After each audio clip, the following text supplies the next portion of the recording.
أعوذ بالله من الشيطان الرجيم. بسم الله الرحمن الرحيم. الحمد لله الحمد لله الحمد لله نحمده ونستعينه ونؤمن به ونتوكل عليه ونعوذ بالله من شرور أنفسنا ومن سيئات أعمالنا.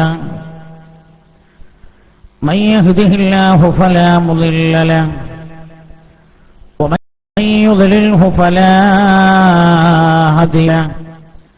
نشهد أن لا إله إلا الله ونشهد أن سيدنا وشفيعنا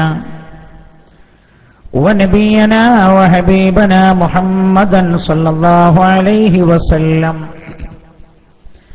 عبده ورسوله أرسله الله بالهدى ودين الحق ليظهره على الدين كله ولو كره المشركون. الحمد لله الحمد لله الذي خلق السماوات والأرض وما بينهما في 6 أيام ثم استوى على العرش. والصلاة والسلام على من لا نبي بعده والذي ينزل عليه الفرقان العظيم لهداية الأنام من الضلال إلى الهدى. وعلى آله وأصحابه الذين اتبعوه في كل وقت وحين والذين اتبعوهم بإحسان إلى يوم الدين. أما بعد رب اشرح لي صدري ويسر لي أمري واحلل عقدة من لساني يفقهوا قولي. اللهم إن أريد إلا الإصلاح ما استطعت وما توفيقي إلا بالله عليه توكلت وإليه أنيب. بسم الله العظيم القدرة والشان شديد البطش والبرهان حافظ الدين والقرآن. بسم الله ما شاء الله كان وما لم يشأ لم يكن ولا حول ولا قوة إلا بالله العلي العظيم. اللهم اهدنا الصراط المستقيم صراط الأنبياء والأولياء والعلماء والشهداء والصديقين والصالحين وحسن أولئك رفيقا. أعوذ بالله من الشيطان الرجيم. بسم الله الرحمن الرحيم. اعبدوا الله ولا تشركوا به شيئا وبالوالدين إحسانا وبذي القربى واليتامى والمساكين والجار ذي القربى والجار الجنب والصاحب بالجنب وابن السبيل وما ملكت أيمانكم. وقال نبينا وحبيبنا محمد رسول الله صلى الله عليه وسلم. ഷറൈറ്റ് സ്വലാത്തേക്ക് നല്ല രാവ മഴ ഉണ്ടാവും, ചിലപ്പോൾ വരാനൊക്കെ ബുദ്ധിമുട്ടുണ്ടാവും. ഈ ദിനമായിരുന്നു കലീമുല്ലാഹി മൂസ അലൈഹിസ്സലാം അള്ളാഹു രക്ഷപ്പെടുത്തിയത് മുഹറം 10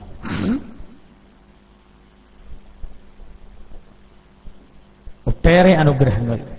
നല്ല രാവ. നമ്മൾ ഇന്ന് സാധാരണ അവസാന ദിവസം നമ്മൾ യാസീനോദി വാർക്കില്ല, ഇന്ന് തന്നെ യാസീനോദി വാർക്കും. നല്ലൊരു രാവാണ്. അപ്പൊ അതിന്റെ സമാപനം സൂറത്തു യാസീൻ ഓതി ദുആ ചെയ്തായിരിക്കും നമ്മൾ പിരിയുക.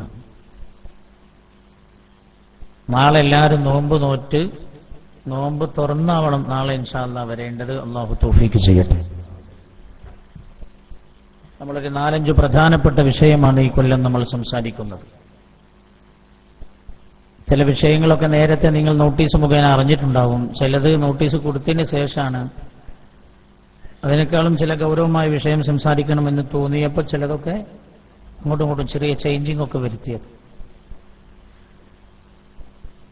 ആവശ്യത്തിനനുസരിച്ച് സംസാരിക്കാനാണ്. അല്ലാഹു സുബ്ഹാനഹു വ തആല ഇൻഷാ അല്ലാഹ് ഈ നമ്മളെ കോംപ്ലക്സിന്റെ പണിയൊക്കെയാണ് കഴിഞ്ഞിട്ട് പിന്നെ പൈസക്കൊന്നും ആവശ്യമില്ലാത്തൊരു സമയം ഉണ്ടാവുമല്ലോ. അന്ന് നമുക്കൊരു 10 ദിവസം 15 ദിവസമൊക്കെ പറയാം. അള്ളാഹു തൗഫീഖ് ചെയ്യട്ടെ. പൈസയൊന്നുമില്ലാതെ ആ രീതിയിലായി അള്ളാഹു നമ്മുടെ ഈ ബന്ധം കബൂൽ ചെയ്യട്ടെ. ഓരോ പുതിയ വിഷയങ്ങൾ നമ്മൾ പഠിക്കണം.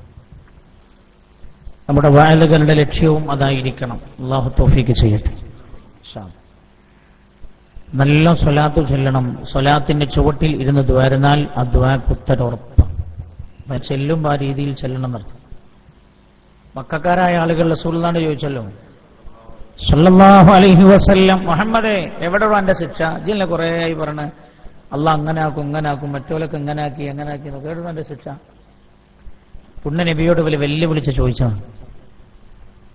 അള്ളാഹ് സമയത്ത് തന്നെ അടിച്ച് നിലം പരിശാക്കണം അവരെ. പക്ഷെ അള്ളാഹു ചെയ്തില്ല.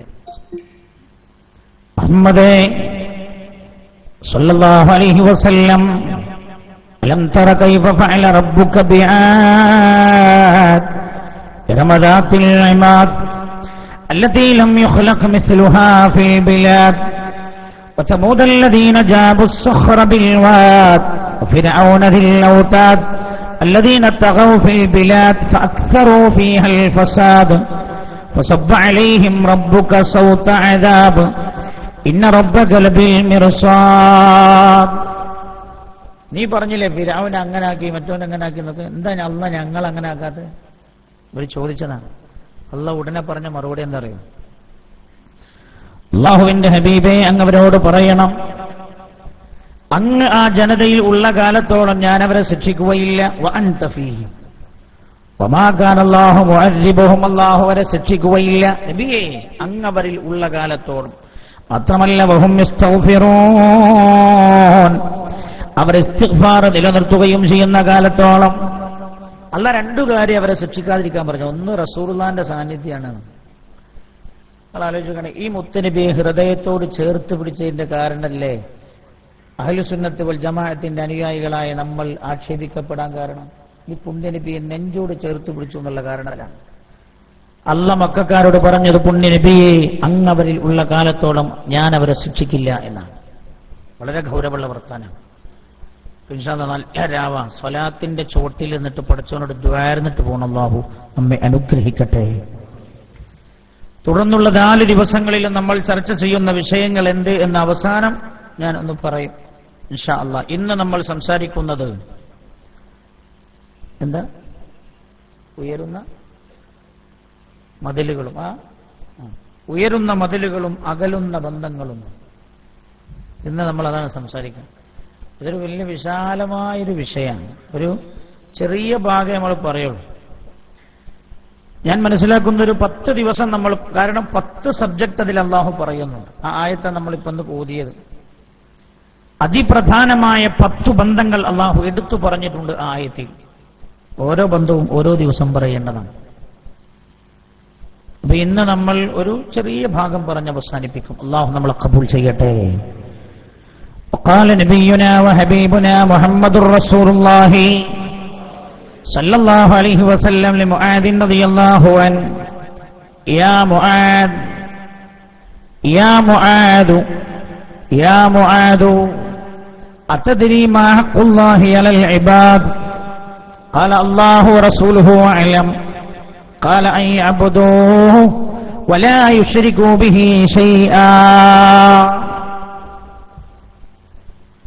قال نبينا محمد رسول الله صلى الله عليه وسلم رضا الله في رضا الوالدين صلوا على نور تزايد فخره يعلو على الأنوار والألباب محمد زين الخلق شرقا ومغربا وخير شفيع ناطق بصواب وخير حبيب للإله نبينا وخير رسول عامل بكتاب أتى الخلق والأصنام تعباد جهرة وبضاءهم إبليس شر مآب فأنقذ بالنور البهي عباده وبضاءهم بالدين حسن مآب فصلوا على خير الخلائق كلهم لتستوجبوا يا قوم خير ثوابي.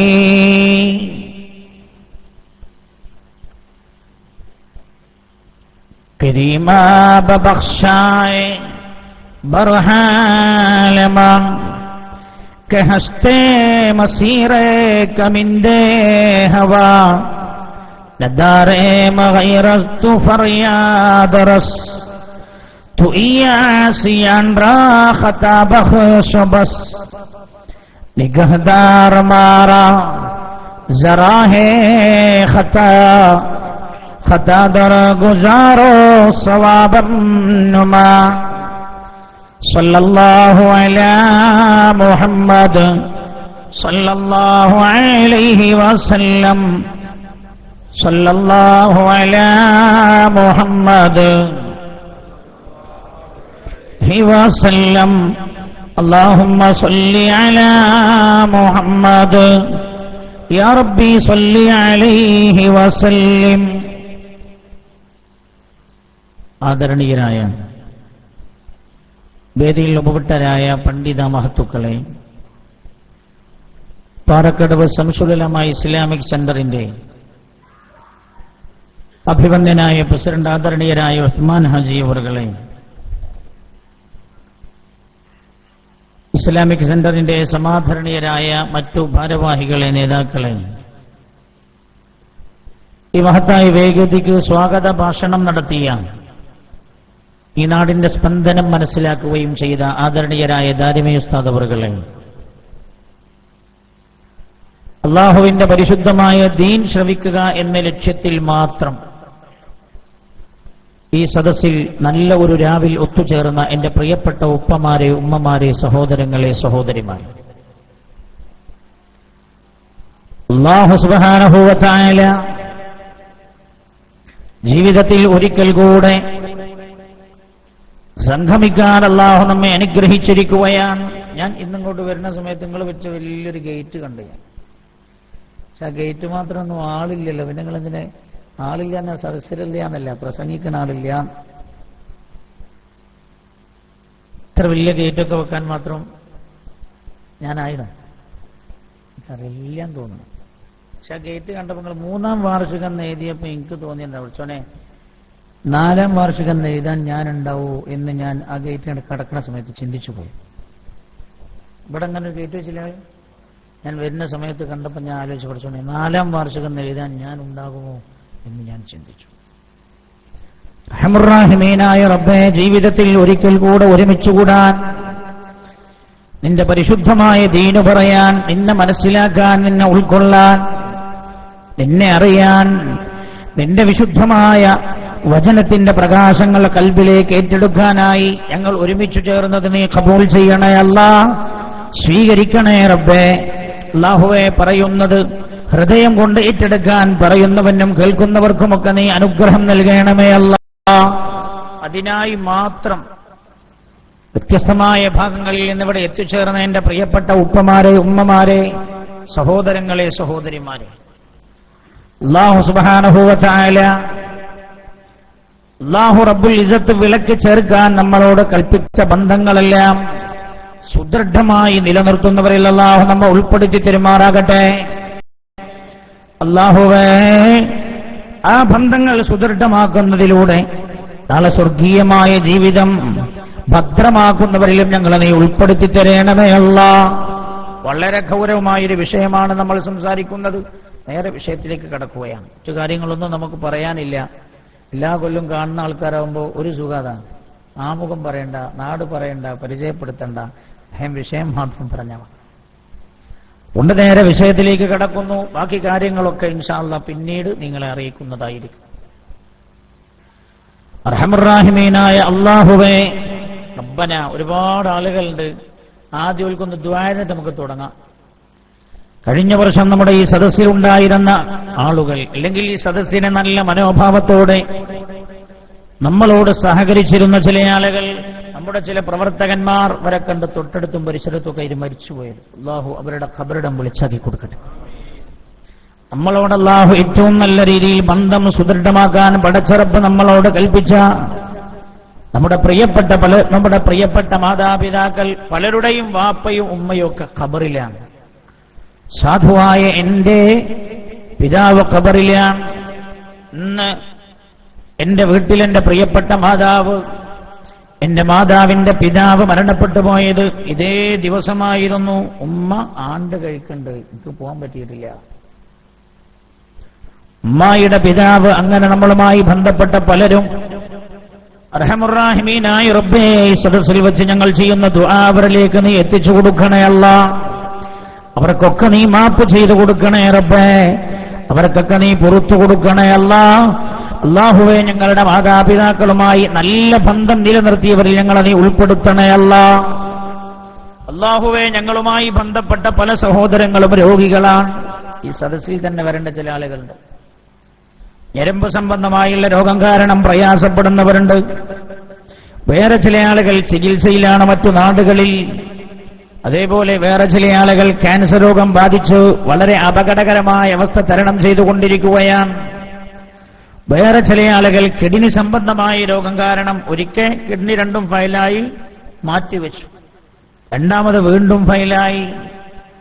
വളരെ പ്രയാസകരമായ അവസ്ഥയിലാണ്. അല്ലാഹു ഒക്കെ ഏറ്റെടുക്കുക. അതൊക്കെ ചോദിക്കാനും ദ്വാരക്കാനും പറ്റുന്ന നല്ലൊരു രാവ. കാരണം പല ദുആക്കും അല്ലാഹു പ്രവാചകന്മാർക്ക് ഉത്തരം നൽകിയ രാവും പകലും. അർഹമുർറാഹിമീനായ അല്ലാഹ്, അവരുടെയൊക്കെ സർവ്വ രോഗങ്ങളും നീ സുഖപ്പെടുത്തണേ അല്ലാഹ്. ഞങ്ങളിലുള്ള രോഗങ്ങളും നീ സുഖപ്പെടുത്തണേ അല്ലാഹ്. പടച്ച റബ്ബേ, ഞങ്ങളുടെ പ്രവർത്തകർക്ക് ആരോഗ്യത്തോടെ ഞങ്ങളിലേക്ക് തിരിച്ചു വരാനും നീ തൗഫീഖ് നൽകണേ അല്ലാഹ്. റബ്ബേ, കിഡ്നി സംബന്ധമായ രോഗം കാരണം പ്രയാസപ്പെടുന്ന സഹോദരന്റെ പ്രയാസവും നീ ദൂരീകരിച്ചു കൊടുക്കണേ അല്ലാഹ്. ചെയ്യുന്ന ചികിത്സ നീ ഫലപ്രദമാക്കി കൊടുക്കണേ അല്ലാഹ്. മറ്റൊരാൾ കോഴിക്കോട് ഫാത്തിമ ഹോസ്പിറ്റലിൽ ചികിത്സയ്ക്ക് വിധേയമായി കൊണ്ടിരിക്കുന്നു. ദുആ ചെയ്യാൻ നമ്മുടെ സദസ്സിനോട് പറഞ്ഞിട്ടുണ്ട്. ചെറിയ മക്കളാണ്, കൊച്ചുമക്കളാണ് അദ്ദേഹത്തിന്. അല്ലാഹുവേ റബ്ബേ, അല്ലാഹുവേ, കുഞ്ഞുമക്കളുടെ കാര്യത്തിൽ അദ്ദേഹം വളരെ പ്രയാസത്തിലാണ്, വിഷമത്തിലാണ്. അവരുടെ രോഗവും നീ സുഖപ്പെടുത്തണേ അല്ലാഹ്. പൂർണ്ണ ആരോഗ്യത്തോടെ ജീവിതത്തിലേക്ക് അവരെ നീ തിരിച്ചു കൊണ്ടുവരണേ അല്ലാഹ്. റഹ്മുർറാഹിമീനായ അല്ലാഹുവേ, ഞങ്ങളുമായി ബന്ധപ്പെട്ട ആരെല്ലാം ഉണ്ട് അവർക്കൊക്കെ നീ അല്ലാഹുവേ പൂർണ്ണ ആരോഗ്യത്തോടെ ദീർഘായുസ്സ് നീ നൽകി അനുഗ്രഹിക്കണേ അല്ലാഹ്.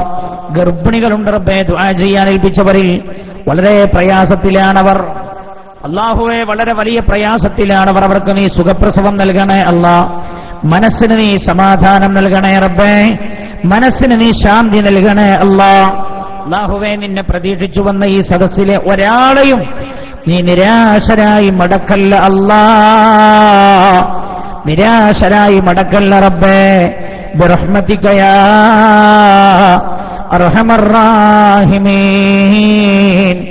വസല്ലല്ലാഹു തആല വസല്ലമ അലാ ഖൈരി ഖൽഖി സയ്യിദിനാ മുഹമ്മദിൻ വഅലാ ആലിഹി വസഹ്ബിഹി അജ്മഈൻ. സുബ്ഹാന റബ്ബിക റബ്ബിൽ ഇസ്സത്തി അമ്മാ യസിഫൂൻ വസലാമുൻ അലൽ മുർസലീൻ വൽഹംദുലില്ലാഹി റബ്ബിൽ ആലമീൻ. ഇനി നമ്മൾ നേരെ വിഷയത്തിലേക്ക് കടക്കുകയാണ്. നമ്മൾ ഇന്ന് സംസാരിക്കുന്ന വിഷയം ഉയരുന്ന മതിലുകളും തകരുന്ന ബന്ധങ്ങളും എന്നാണ്, അകലുന്ന ബന്ധങ്ങളും എന്നാണ്. ഉയരുന്ന മതിലുകൾ, അകലുന്ന ബന്ധങ്ങൾ. മതിൽ ഉയരുമ്പോൾ തന്നെ ബന്ധം ബന്ധം ബന്ധം അകലും. മതിലുകൾ ഉയരുമ്പോൾ ബന്ധങ്ങൾ അകന്നുപോകും. അത് സ്വാഭാവികമാണ്. ബന്ധങ്ങൾ സുദൃഢമാകാൻ ഹബീബായ റസൂലുള്ളാഹി സല്ലല്ലാഹു അലൈഹി വസല്ലം തങ്ങൾ പറഞ്ഞുവെന്ന് പുണ്യനബി പറഞ്ഞത് ഇടക്കിടക്ക് സന്ദർശിക്കണമെന്നാണ്. ഇടക്കിടക്ക് സന്ദർശിക്കണം. മഹാനായ സയ്യിദുനാ അബൂ ഹുറൈറ റളിയല്ലാഹു വേഗം കുറച്ചു നേരം നമ്മളൊന്ന് പറഞ്ഞോളൂ. ഇത് ഈ വിഷയം നമ്മൾ അള്ളാഹ് അനുഗ്രഹിച്ചാൽ നിങ്ങൾക്ക് ഞാൻ പറഞ്ഞതിന് ശരിയാവില്ല എന്ന് തോന്നുന്ന ഘട്ടാണ് ഉടനെ നിർത്തണേ. പിന്നെ ഒരു സെക്കൻഡ് പോലും മുന്നോട്ട് കൊണ്ടുപോകാൻ പാടില്ല. ഇത് നമ്മൾ ഫസ്റ്റും സെക്കൻഡും തീരുമാനിക്കാൻ നടത്തുന്ന മത്സരമല്ലത്. ഇൽമ് പഠിക്കാൻ നടത്തുന്ന സദസ്സാണ്. അള്ളാഹ് അനുഗ്രഹിച്ച ഒരു കൊല്ലത്തെ വിഷയം തന്നെ ബന്ധങ്ങളായിരിക്കും. ഞാൻ നേരത്തെ ഓതിയ ആയത്ത് ഞാൻ ഇവിടുന്ന് നമ്മൾ പറഞ്ഞ എവിടെ എത്തൂലല്ലോ. അതുകൊണ്ട് ചെറിയ പ്രധാനപ്പെട്ട ചില ഭാഗം മാത്രം പറഞ്ഞു നിർത്തുക. ഇന്ന് ദുആ ചെയ്യുകയും ചെയ്യാം. നമുക്ക് 10 ബന്ധം എടുത്തു പറഞ്ഞിട്ടുണ്ട് അല്ലാഹു ആയത്തിൽ. അബ്ദുല്ലാഹ വലാ തുശ്രികൂ ബിഹി ശൈആ. നിങ്ങൾ അല്ലാഹുവിനെ ആരാധിക്കണം. അല്ലാഹുവിനോട് നിങ്ങൾ ഒന്നിനെയും പങ്കു ചേർക്കരുത്. വബിൽ വാലിദൈനി ഇഹ്സാന. മാതാപിതാക്കൾക്ക് നിങ്ങൾ ഗുണം ചെയ്യണം. വബിദിൽ ഖുർബ. അടുത്ത കുടുംബക്കാർക്കും. വബിദിൽ ഖുർബ വൽ മസാവ. വബിദിൽ ഖുർബ വൽ യതാമ. യതീമുകളോട് നിങ്ങൾ ഗുണം ചെയ്യണം. വൽ മസാകീൻ. പാവങ്ങളോട് നിങ്ങൾ ഗുണം ചെയ്യണം. വൽ ജാരിദിൽ ഖുർബ. കുടുംബക്കാരായ അയൽവാസികളോടും. വൽ ജാരിൽ ജുനുബ്. കുടുംബക്കാരല്ലാത്ത അയൽവാസികളോടും. പ്രയോഗമൊക്കെ കുടുംബക്കാരായ അയൽവാസികളോട്. കുടുംബക്കാർ അല്ലാത്ത അയൽവാസികളോട് ഒക്കെ കണിശമായി പുണ്യനബി പഠിപ്പിച്ചിട്ടുണ്ട് സല്ലല്ലാഹു അലൈഹി വസല്ലം. നമ്മുടെ ഈ പറഞ്ഞിടത്തൊന്നും മുസ്ലിമായ അയൽവാസി എന്ന് പറഞ്ഞില്ലല്ലോ. മുസ്ലിമായ അയൽവാസി എന്നല്ല പറഞ്ഞത്. മുസ്ലിമായ അയൽവാസി എന്ന് പറഞ്ഞില്ല. വൽ ജാരിൽ ഖുർബ വൽ ജാരിൽ ജുനുബ് വസ്വാഹിബി ബിൽ ജംബി. വസ്വാഹിബി ബിൽ ജംബ് എന്നതാ? ഒന്നുകിൽ കൂട്ടുകാരനാണ് സ്വാഹിബി ബിൽ ജംബ്. ജംബിലുള്ള ആള്, അടുത്ത് എപ്പോഴുള്ള ആള്. അടുത്തെപ്പോഴും ആരാണ്ടാകുക? എപ്പോഴും ഒരാൾ കൂടാറുണ്ടാകുക കൂട്ടുകാരാണ്, ചങ്ങായിമാർ, സുഹൃത്തുക്കളാണ്. ഇവരെല്ലായിടത്തും ഒപ്പളാണ്. ക്രിക്കറ്റ് കളിക്കുമ്പോൾ ഒപ്പാണ്. ക്രിക്കറ്റ് കളിക്കുമ്പോൾ 2 വിഭാഗമായി തിരിയൂലേ? അത് ഇവൻ പറയാൻ എന്നെ ഓന്റെ പാർട്ടിയിൽ ചേർത്താൽ മതി. അത്ര ബന്ധം. വസ്വാഹിബി ബിൽ ജംബ്. അതുവരെ യാത്ര ചെയ്യുമ്പോൾ ഒപ്പമാണ്. വസ്വാഹിബി ബിൽ ജംബ് കൂട്ടുകാർ. ഒന്നുകിൽ അതാണ്, അല്ലെങ്കിൽ ജംബിലുള്ള സ്വാഹിബ് എന്നാണ്. അതാരാ? ഒരാളുടെ അടുത്ത് എപ്പോഴും കിടക്കുന്ന ഒരാളുണ്ട്. ആരാ?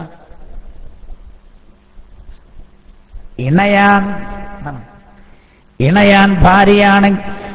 പെണ്ണാണെങ്കിൽ അവളുടെ ഭർത്താവാണെങ്കിൽ അവളുടെ ഭാര്യ, അയാളുടെ ഭാര്യയാണ്. അവരോടൊക്കെ നിങ്ങൾക്ക് കടപ്പാടുണ്ട്. അവരുമായുള്ള ബന്ധമെല്ലാം സുദൃഢമാവണം. വസ്വാഹിബി ബിൽ ജംബ്. ഒന്നുകിൽ അതർത്ഥം, അല്ലെങ്കിൽ പിന്നെ അർത്ഥം എന്താ? വസ്വാഹിബി ബിൽ ജംബ് എന്ന് പറഞ്ഞാൽ സഹയാത്രികൻ എന്നാണ്. കൂടെ യാത്ര ചെയ്യുന്ന ആളോടുണ്ടാവേണ്ട ബന്ധം പുണ്യനബി കൃത്യമായി പഠിപ്പിച്ചിട്ടുണ്ട്. ഉറക്കച്ചൊല്ലൂ സ്വലാത്ത് നബിയുനാ മുഹമ്മദ് മുസ്തഫ സല്ലല്ലാഹു അലൈഹി വസല്ലം. ഞാൻ വരാൻ വിഷയത്തിലേക്ക് കേട്ടോ. ഉയരുന്ന മതിലുകളും അകലുന്ന ബന്ധങ്ങളും. എന്താണ് ഈ മതിൽ? എന്താണ് ഈ അകന്നു പോകുന്നത്? എല്ലാം നമ്മൾ പറയുന്നുണ്ട്. ഒരു ചെറിയ വാക്കിൽ നമ്മൾ ഓർമ്മപ്പെടുത്തും. സഹയാത്രികനോട് കടപ്പാടുണ്ടോ? ഉണ്ട്. അവനോട് കാണിക്കേണ്ട ബന്ധം എന്താ? സഹയാത്രികൻ എന്താണോ അയാളുടെ ആവശ്യങ്ങൾ അതൊക്കെ കൂടെ യാത്ര ചെയ്യുന്ന ആൾ നിർവഹിച്ചു കൊടുക്കണം എന്നാണ് ഇത് പഠിപ്പിച്ച മത. ഞാൻ ഓർക്കുകയാണ്, ഒരു തവണ ഹജ്ജ് യാത്ര ചെയ്ത ഒരാൾ എന്നോടൊരു അനുഭവം പറഞ്ഞു. അയാൾ പറഞ്ഞു, ഗവൺമെന്റ് കോട്ടയിലാണ് അദ്ദേഹം ആ പ്രാവശ്യം ഹജ്ജിന് പോയത്. ജിദ്ദ എയർപോർട്ടിൽ ഇറങ്ങി. നമുക്കറിയാം, ഹജ്ജിന് പോയ ആളുകൾക്കൊക്കെ അറിയാം, ഏകദേശം എല്ലാവരും മുഴുവൻ ആളും തിരിച്ചെത്തി കഴിഞ്ഞു അല്ലേ? ലാസ്റ്റ് ഫ്ലൈറ്റ് നാളെയാണ്. അള്ളാഹു എല്ലാ രാജ്യക്കാരെയും സുരക്ഷിതമായി അവരുടെ നാട്ടിൽ അള്ളാഹു എത്തിച്ചു കൊടുക്കട്ടെ. അദ്ദേഹം പറഞ്ഞു, ആ തവണ ഗവൺമെന്റ് ഹജ്ജിലാണ് അദ്ദേഹം ഹജ്ജിന് പോയത്. ജിദ്ദ എയർപോർട്ടിൽ ഇറങ്ങി. ഹജ്ജിന് പോകുന്ന സമയത്ത് 8-10 മണിക്കൂറൊക്കെ ജിദ്ദ എയർപോർട്ടിൽ നിൽക്കേണ്ടി വരാറുണ്ട്. ഇയാൾ പറയണ, എയർപോർട്ടിൽ നിന്ന് മക്കയിലേക്കുള്ള ബസ് കയറി യാത്ര ആരംഭിച്ചു. വഴിക്ക് വെച്ച് ഇയാൾക്ക് അതിശക്തമായ ദാഹം. ഫ്ലൈറ്റിൽ നിന്ന് ഭക്ഷണവും വെള്ളവും കിട്ടിയതാ, പിന്നൊന്നും കിട്ടിയില്ല, എയർപോർട്ടിൽ നിന്ന് കിട്ടിയില്ല, ബസ്സിൽ കയറിയപ്പോൾ അതിശക്തമായ ദാഹം. ഇയാളെ ശ്രദ്ധിച്ചു, ചുറ്റുഭാഗത്തുമുള്ള ആളുകളെ ശ്രദ്ധിച്ചു നോക്കുമ്പോൾ അടുത്തുള്ള സീറ്റിലെ ഒരാളുടെ കയ്യിൽ വെള്ളത്തിന്റെ ബോട്ടിലുണ്ട്. ഇയാൾ പറയാ, ഇയാൾ വലിയ മുതലാളിയാണ്, പൈസ ഉള്ളവരാണല്ലോ ഹജ്ജിന് പോവാ, അല്ലേ? പൈസ ഉള്ള ഹജ്ജിന് പോവാ. മനിസ്തതാ ഇലൈഹി സബീലാ വഹജ്ജുൽ ബൈതി മനിസ്തതാ ഇലൈഹി സബീലാ. പരിശുദ്ധമായ മക്കയിൽ എത്തിച്ചേരാൻ സാമ്പത്തികമായി ശാരീരികമായി കഴിവുള്ള ആളുകൾക്കാണല്ലോ അള്ളാഹു ഹജ്ജ് നിർബന്ധമാക്കിയത്. ഇവിടെ നല്ല പൈസ ഉണ്ട്, പോക്കറ്റിൽ പൈസ ഉണ്ട്. പോക്കറ്റ് ഉണ്ടാവില്ലല്ലോ ഇഹ്റാമാകുമ്പോ, ആ പോക്കറ്റല്ല, ബെൽറ്റിന്റെ പോക്കറ്റിൽ പൈസയുണ്ട്. വാങ്ങാൻ നിർവാഹമില്ല.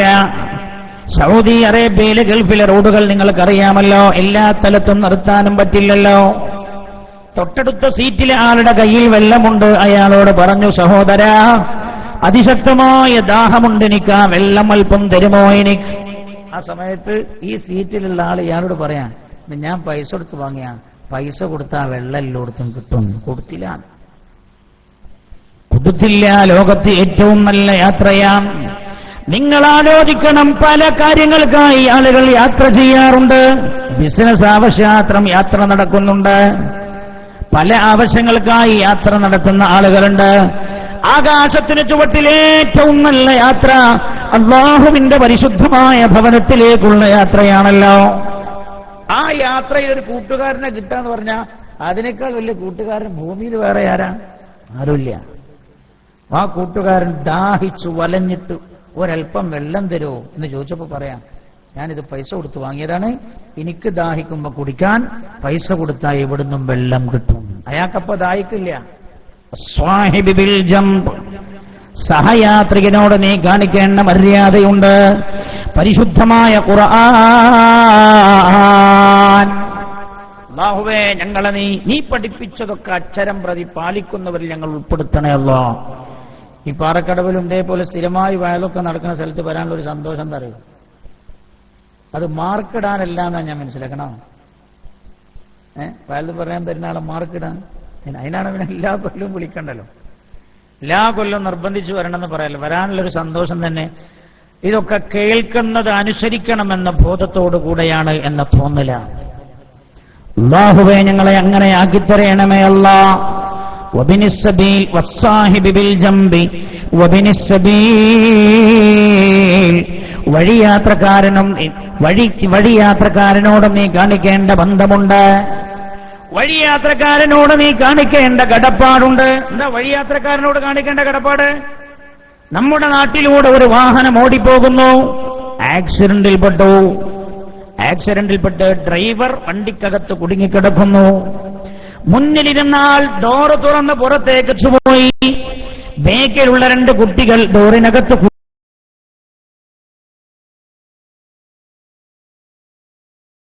കുടുങ്ങിക്കിടക്കുകയാണ്. എന്താ നമ്മൾ അവരെ എടുത്ത് ഹോസ്പിറ്റലിൽ എത്തിച്ച് ചികിത്സിക്കാനായുള്ള സംവിധാനം ഒരുക്കുകയാണ് നമ്മൾ ചെയ്യേണ്ടത്. ആദ്യം ചെയ്യേണ്ടത് അവരെ അവിടെ നിന്ന് രക്ഷപ്പെടുത്താൻ ശ്രമിക്കണം. അന്നത്തെ ലോകം ചെയ്യണമെന്നറിയോ? ഒരാൾ ആക്സിഡന്റ് പെട്ട് ആദ്യം ചെയ്യുവാനോ അവന്റെ മൊബൈൽ എടുക്കണം. അവന്റെ മൊബൈലെടുത്തവരെ മുഴുവൻ പകർത്തുകയാണ്. പകർത്തിയിട്ട് 2 സഹോദരങ്ങൾക്ക് ആക്സിഡന്റ് നടന്ന് 2 മിനിറ്റ് കഴിഞ്ഞില്ല, ഖത്തറിൽ നിന്ന് തിരിച്ച് ഇവന്റെ വാട്സപ്പിലേക്ക് മെസ്സേജ് വരികയാണ്. കണ്ടു നിൽക്കാനും കഴിയുന്നില്ല, വല്ലാത്ത രംഗമല്ലോ. എന്റെ മൊബൈലിലേക്ക് മെസ്സേജ് വരുന്നു, എടാ നീ 2 മിനിറ്റ് ഉപയോഗിച്ച് ആ തെറിച്ചു കിടക്കുന്ന മനുഷ്യരെ നിനക്ക് കിട്ടിയ വണ്ടിയിൽ ഹോസ്പിറ്റലിൽ എത്തിച്ചിരുന്നെങ്കിൽ 1 സെക്കൻഡ് നേരത്തെങ്കിലും അവർക്ക് ചികിത്സ നൽകാൻ കഴിയുമായിരുന്നു. അത് നീ ചെയ്യണേ എന്ന് നിന്റെ റബ്ബ് നിന്നോട് കൽപ്പിച്ചിരിക്കുകയാണ്. ഏതാണ് ഈ മതില് എന്നതാ ഞാൻ പറഞ്ഞു വരുന്നത്. ഏതാണ് ഈ മതിൽ? ഉയരുന്ന മതിലുകളും അകലുന്ന ബന്ധങ്ങളും. ഈ മതിലേതാ? കേവലം നമ്മൾ കല്ലുകൊണ്ട് പടുത്തുയർത്തുന്ന മതിലുകൾ മാത്രമല്ല, ടെക്നോളജിയാകുന്ന മതിൽ നമ്മുടെ മനസ്സുകൾക്കിടയിൽ അകലം തീർത്ത് കഴിഞ്ഞിട്ടുണ്ട്, ഇല്ലേ? ടെക്നോളജിയാകുന്ന മതിൽ നമ്മുടെ മനസ്സുകൾക്കിടയിൽ അകലം തീർത്തില്ലേ? തീർത്തു. വാപ്പ മുമ്പിലിരിക്കുന്നുണ്ട്, പിതാവിന്റെ മുഖത്തേക്ക് നോക്കാൻ മക്കൾക്ക് സമയമില്ല. വാപ്പ ഉമ്മ മകളോട് സംസാരിക്കുന്നുണ്ട്. ഉമ്മ സംസാരിക്കുമ്പോഴും ഉമ്മയുടെ മുഖത്തേക്ക് നോക്കിയിട്ടല്ല അവൾ മറുപടി പറയുന്നത്.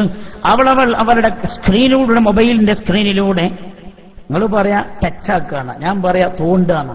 പഴയ ഭാഷ. ഞാൻ പറയാ തോണ്ടാണ്. തോണ്ടല്ലേ? കുട്ടികൾ പറയും അത് ടച്ച് സ്ക്രീനാണ്. ഞാൻ പറയാ തോണ്ടുന്ന സ്ക്രീൻ എന്നുള്ളതിനെന്താ, തോണ്ടുന്ന പ്രതലെന്നോ എന്തൊക്കെ കഴിഞ്ഞ് നമ്മൾ പറയാം. സംഗതി രണ്ടോ ഒന്നാണ്.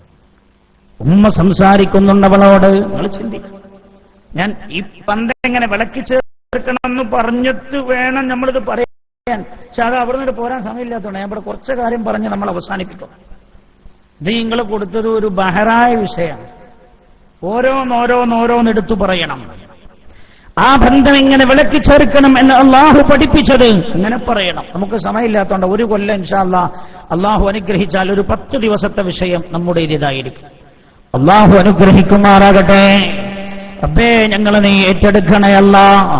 ഈ സദസ്സിനെ നീ സ്വീകരിക്കണേ റബ്ബേ. നിങ്ങൾ ചിന്തിച്ചു നോക്ക്, ടെക്നോളജി നമ്മുടെ മനസ്സുകൾക്കിടയിൽ മതിൽ തീർത്തിരിക്കുകയാണ്. എന്താ? ഉമ്മാനോട് സ്നേഹമില്ല. നമ്മുടെ പണ്ടത്തെ കാലങ്ങൾ ശ്രദ്ധിച്ചിട്ടുണ്ടോ? പണ്ടത്തെ കാലത്ത് വീടുകളൊന്നും വലിയ പ്രസക്തമായിരുന്നില്ല. വീടിന്റെ ഡോറ് വലിയ ബാറൊന്നും ഉണ്ടാവില്ല.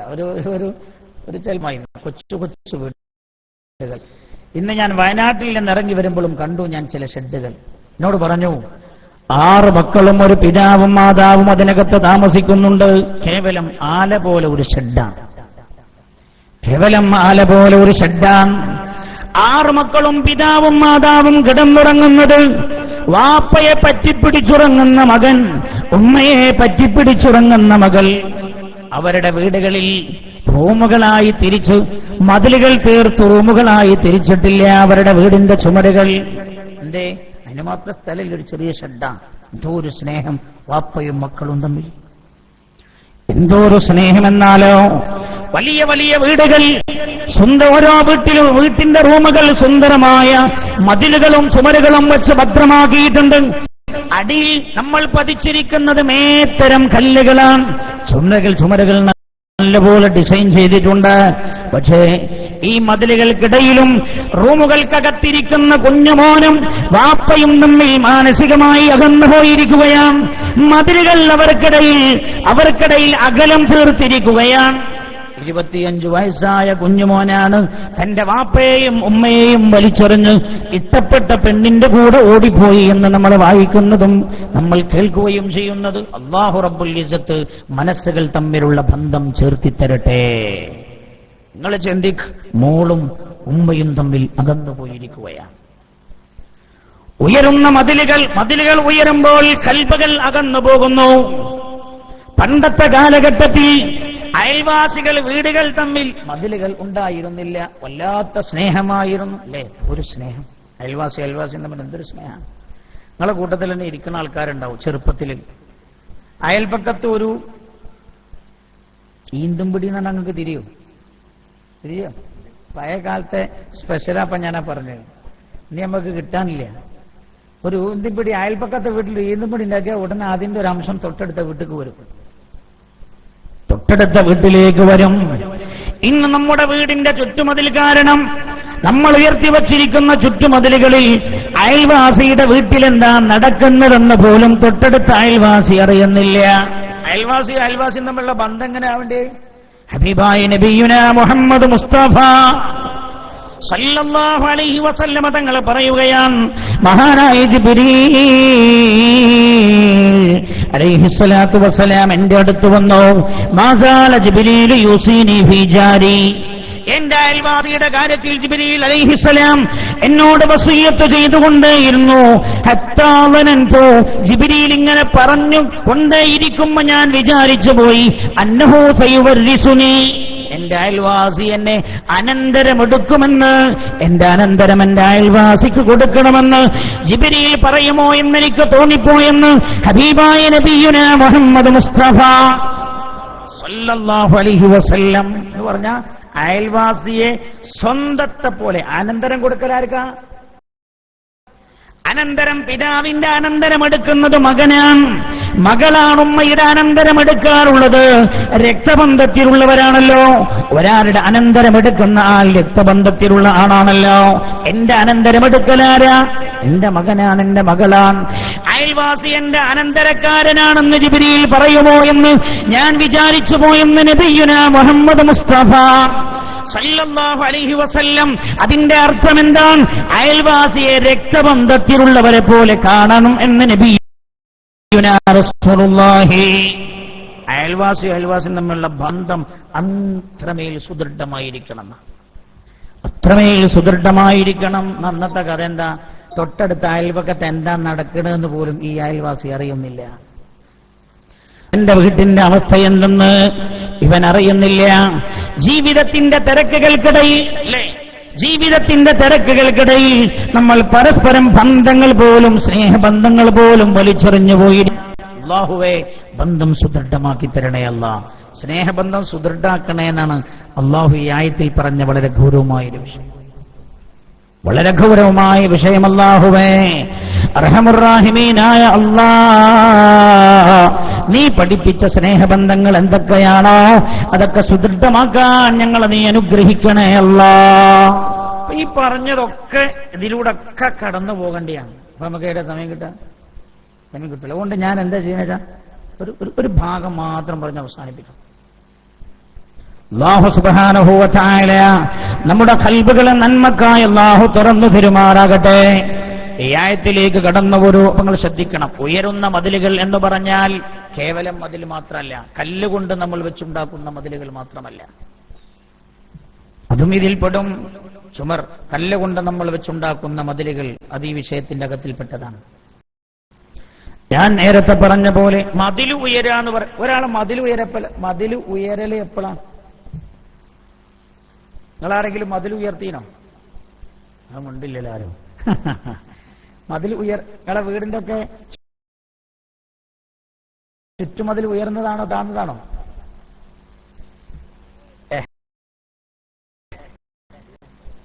എന്തുകൊണ്ട് ഒരാളുടെ മതിൽ ഉയരല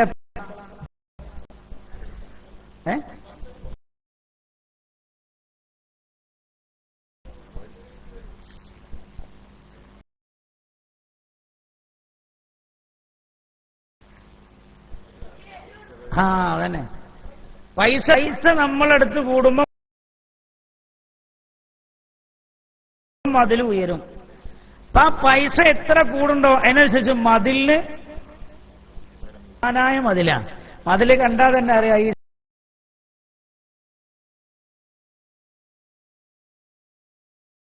ചങ്ങായിക്ക്. പണ്ടൊക്കെ അങ്ങനെ പെണ്ണ് കാണാൻ പോയാല് അതിന്റെ നോക്ക വീടിന്റെ മുമ്പിലുള്ള വെയിൽക്കോലുണ്ടെന്ന് ഞാൻ കേട്ടിട്ടുണ്ട്. അങ്ങനെ ഉണ്ട് അജി? അല്ലേ വെയിൽക്കോലുണ്ട്. നിങ്ങളെ തേങ്ങയെ നോക്കാം, തേങ്ങക്കൂടാണ് നോക്കാം. അത് ശരിയാണ്. അന്നൊക്കെ ഞാൻ അയാളുടെ തെങ്ങിൻ തോട്ടമായിരുന്നു ശ്രദ്ധിക്കാറുള്ളത്. ഇന്നതല്ല, ഇന്ന് വീടും മതിലൊക്കെ ശ്രദ്ധിക്കാം. അപ്പൊ മതിൽ ഉയരുന്നതും ഭംഗി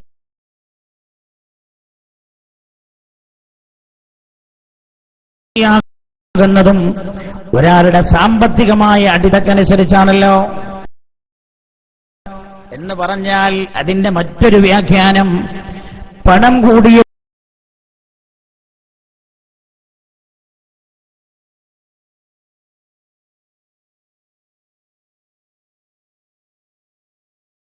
ഇപ്പോൾ ബന്ധങ്ങൾ അകന്നുപോയി എന്നാണ്.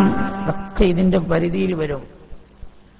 എല്ലാം ഈ ചർച്ചയുടെ മകളും തമ്മിലുണ്ടാകേണ്ട അഭേദ്യമായ ബന്ധമില്ലാതെയാവുകയാണ്. സല്ലല്ലാഹു അലൈഹി വസല്ലം നല്ല ഉച്ച ഖന്തഖ് യുദ്ധം മദീനക്ക് ചുറ്റും പുണ്യനബി സല്ലല്ലാഹു അലൈഹി വസല്ലം തങ്ങൾ അറിഞ്ഞപ്പോഴാണ് സ്വഹാബികളോട് അല്ലാഹുവിന്റെ ഹബീബ വിഷയത്തിൽ മശ്വറ നടത്തുന്നത്. മഹാനായ റസൂലുള്ളാഹിന്റെ പ്രിയപ്പെട്ട സ്വഹാബി സൽമാനുൽ ഫാരിസി റളിയല്ലാഹു അൻഹു, പേർഷ്യക്കാരനാണ് സൽമാൻ റളിയല്ലാഹു അൻഹു. പേർഷ്യയിൽ നിന്ന് സത്യം തേടി പുറപ്പെട്ട അവസാനം പരിശുദ്ധ മദീനയിൽ എത്തിച്ചേർന്നു. പുണ്യനബിയോട് വിശ്വസിച്ച ആളാ മഹാനായ സൽമാൻ റളിയല്ലാഹു അൻഹു. ഹബീബായ നബിയുനാ മുഹമ്മദ് മുസ്തഫ സല്ലല്ലാഹു അലൈഹി വസല്ലമ തങ്ങൾ മസ്വറ ചെയ്യുന്ന ആ സദസ്സിൽ സൽമാനുണ്ട്. പുണ്യനബി പറഞ്ഞു, സ്വഹാബാ,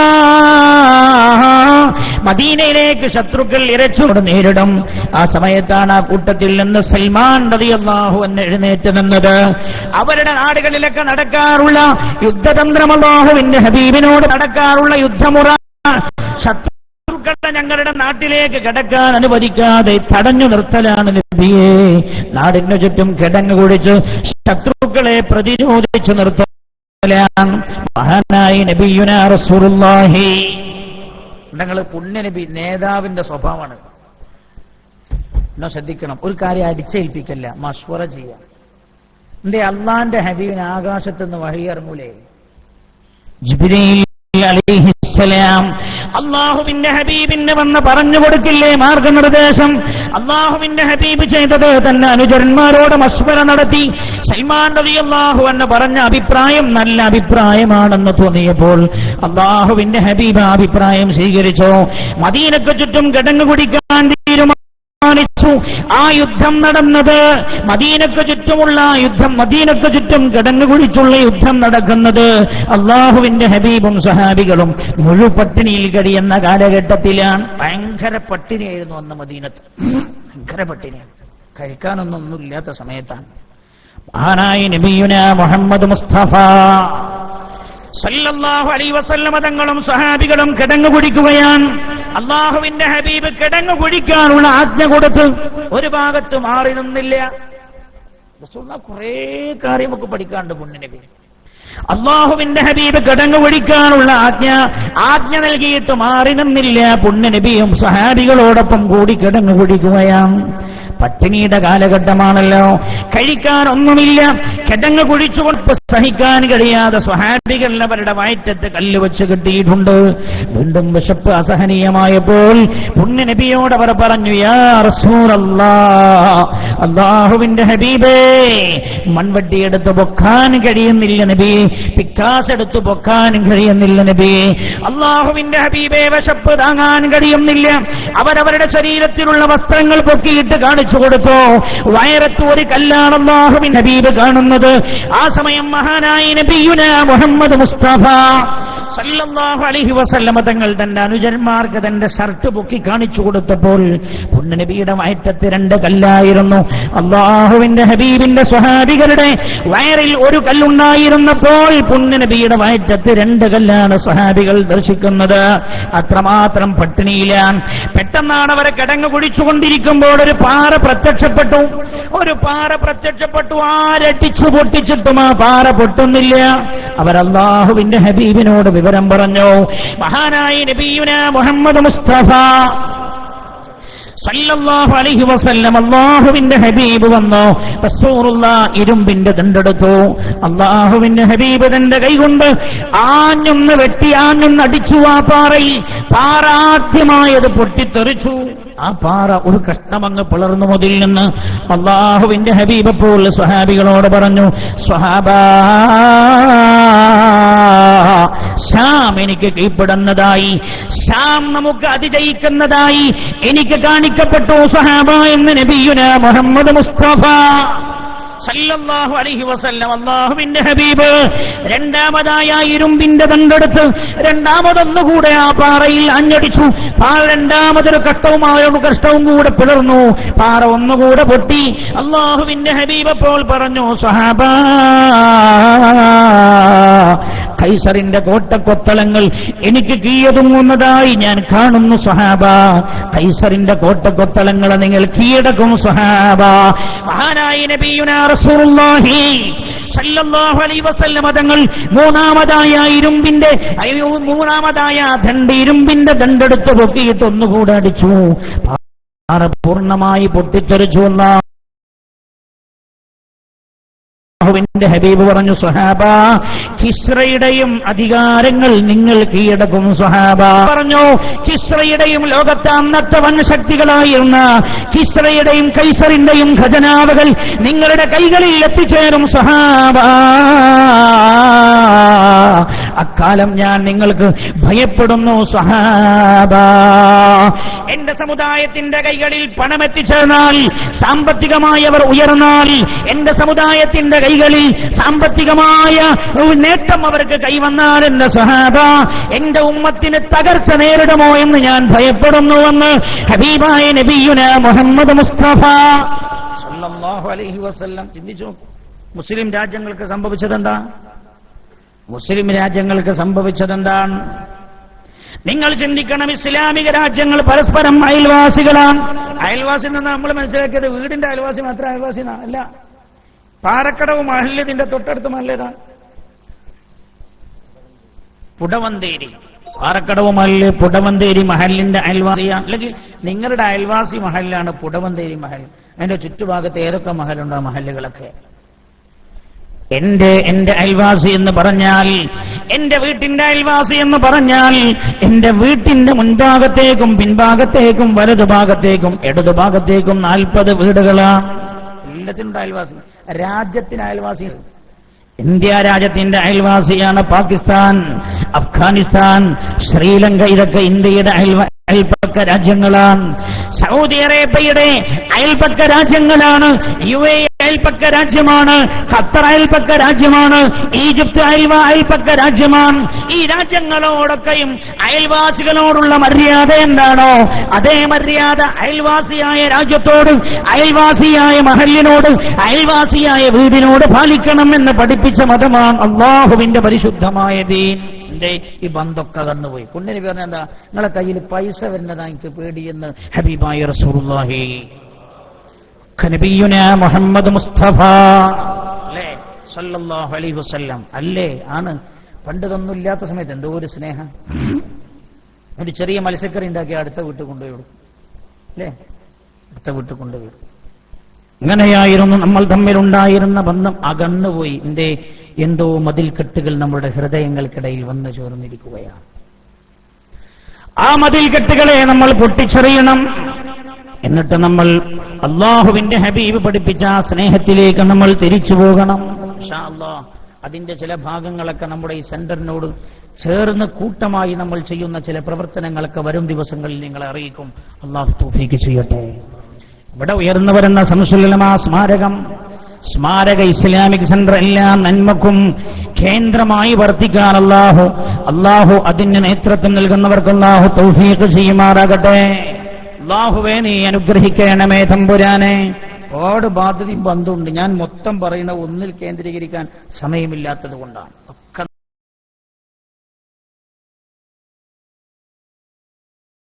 നമ്മുടെ ഈ വിഷയത്തിന്റെ പരിധിയിൽ വരും. ഈ നിങ്ങളിൽ സ്നേഹബന്ധം അകന്നു പോകുന്നത് ഞാൻ ഭയപ്പെടുന്നു എന്ന് ശഫീഉനാ റസൂലുള്ളാഹി സ്വല്ലല്ലാഹു അലൈഹി വസല്ലം. എന്നോട് പണ്ടൊരു നമ്മളെ കൂടെ ജോലി ചെയ്തിരുന്നൊരു ബീഹാരി ഉസ്താദ് ഉണ്ടായിരുന്നു. മൂപ്പര് എന്നോട് പറഞ്ഞു, മൂപ്പരൊക്കെ വീട്ടിൽ ചെന്നിട്ട് ഇങ്ങനെ ഭയങ്കര വീടിന്റെ പണിയൊക്കെ നടക്കുമ്പോൾ കുറച്ച് ടെൻഷനിലാണ്. മൂപ്പര മോളെ കല്യാണമൊക്കെ അടുത്തിട്ടുണ്ട്. അപ്പൊ എന്നോട് പറഞ്ഞു, ഞാനിങ്ങനെ ഒരു കല്യാണത്തിന്റെ കാര്യമൊക്കെ എന്റെ കുടുംബത്തിലെ ഒരാളോട് പറഞ്ഞു. പിറ്റേ ദിവസം അയാൾ എന്റെ വീട്ടിൽ വന്നിട്ട് എന്നോട് പറഞ്ഞു, ഒരു 50,000 റുപ്യ 50,000 ഖർച്ച് ദേങ്കി, നമുക്കൊരു 50,000 റുപ്യ കടം തരുമെന്ന് വെച്ചു. അയാൾ ഇങ്ങോട്ട് അവറ്റോട് മൂപ്പര് പറയാം, അയാൾക്ക് പൈസ ആവശ്യമില്ലാന്ന് എനിക്കറിയാം. അയാൾ എന്നോട് കടം ചോദിച്ചത് ഞാൻ അങ്ങോട്ട് ചോദിക്കുമെന്ന് കരുതിയിട്ടാണ്. ഞാൻ അങ്ങോട്ട് ചോദിക്കുന്ന കരുതിയിട്ട് അയാൾ ആദ്യം ഇങ്ങോട്ട് വന്ന് ചോദിച്ചു. കാരണം ഇന്നലെ ഈ വിഷമം പ്രയാസമൊക്കെ മൂപ്പരോട് പറഞ്ഞല്ലോ എന്ന് കരുതിയിട്ടാണ്. നിങ്ങൾ ആലോചിക്കണം, സ്നേഹബന്ധം അകന്നു പോവുകയാണ്. അല്ലാഹു സുബ്ഹാനഹു വ തആല ഇതിന്റെ ഒക്കെ കാരണം എന്താ പറയുക? ഭാര്യയും ഭർത്താവും തമ്മിൽ അകലുന്നു. ആകാശത്തിന് ചുവട്ടിൽ ശ്രദ്ധിക്കണം എന്റെ സഹോദരങ്ങൾ. ആകാശത്തിന് ചുവട്ടിൽ രാജാതിരാജനായ റബ്ബിനോട്, അല്ലാഹുവിന്റെ ഹബീബിനോടുള്ള സ്നേഹം കഴിഞ്ഞാൽ ഒരു ഭാര്യയ്ക്ക് ഏറ്റവും കൂടുതൽ സ്നേഹബന്ധമുണ്ടാകേണ്ടത് തന്റെ പ്രിയപ്പെട്ട ഭർത്താവിനോടാണെന്ന് നബിയുനാ മുഹമ്മദ് മുസ്തഫ സല്ലല്ലാഹു അലൈഹി വസല്ലം. അതാ നമ്മൾ വായിക്കണത്. എന്തേ? ഭാര്യയെ ഭർത്താവ് അടിച്ചു കൊല്ലാൻ കാരണം എന്താ? അവിടെ നമ്മൾ വായിച്ചെടുക്കണം, സ്നേഹബന്ധമില്ലാതെയായി. അള്ളാഹുവിന്റെ പരിശുദ്ധമായ ദീൻ ചെയ്തതോ ആദ്യം ഈ സ്നേഹബന്ധം വിളക്കി ചേർക്കണേ എന്നാണല്ലോ പുണ്യ നബി സല്ലല്ലാഹു അലൈഹി വസല്ലമ തങ്ങൾ പഠിപ്പിച്ചതെങ്ങനെ ഒരിക്കലും മറ്റുപോകാത്ത സ്നേഹബന്ധമായി. അതുകൊണ്ടാണ് ഈ പെണ്ണിട്ടാകുമ്പോ കല്യാണം കഴിക്കാൻ പോണതിന് മുമ്പ് പെണ്ണിനെ കാണൽ സുന്നത്താണ് എന്ന് പറഞ്ഞത്. കാണൽ നിർബന്ധമല്ല, സുന്നത്താണ്. പുണ്യനബി പറഞ്ഞതെന്താ? നിങ്ങൾ പരസ്പരം കാണുന്നത് അത് ഏറ്റവും നല്ലതാണ്. നിങ്ങൾ രണ്ടുപേർക്കിടയിലുള്ള സ്നേഹം നാമ്പെടുക്കാൻ, ആ സ്നേഹത്തിന് പ്രാരംഭം കുറിക്കപ്പെടാൻ പരസ്പര ദർശനം നല്ലതാണെന്ന് ഹബീബായ നബിയുന മുഹമ്മദ് മുസ്തഫ സല്ലല്ലാഹു അലൈഹി വസല്ലം. ഭാര്യ ഭർത്തൃ ബന്ധം തന്നെ വിളക്കി ചേർക്കപ്പെട്ടിരിക്കുന്നത് സ്നേഹത്തിന്റെ അടിത്തറയിലാണ്. എന്റെ പ്രിയമുള്ള സഹോദര, ആ ബന്ധം നിലനിൽക്കുന്നത് തന്നെ പരിശുദ്ധമായ ഖുർആൻ.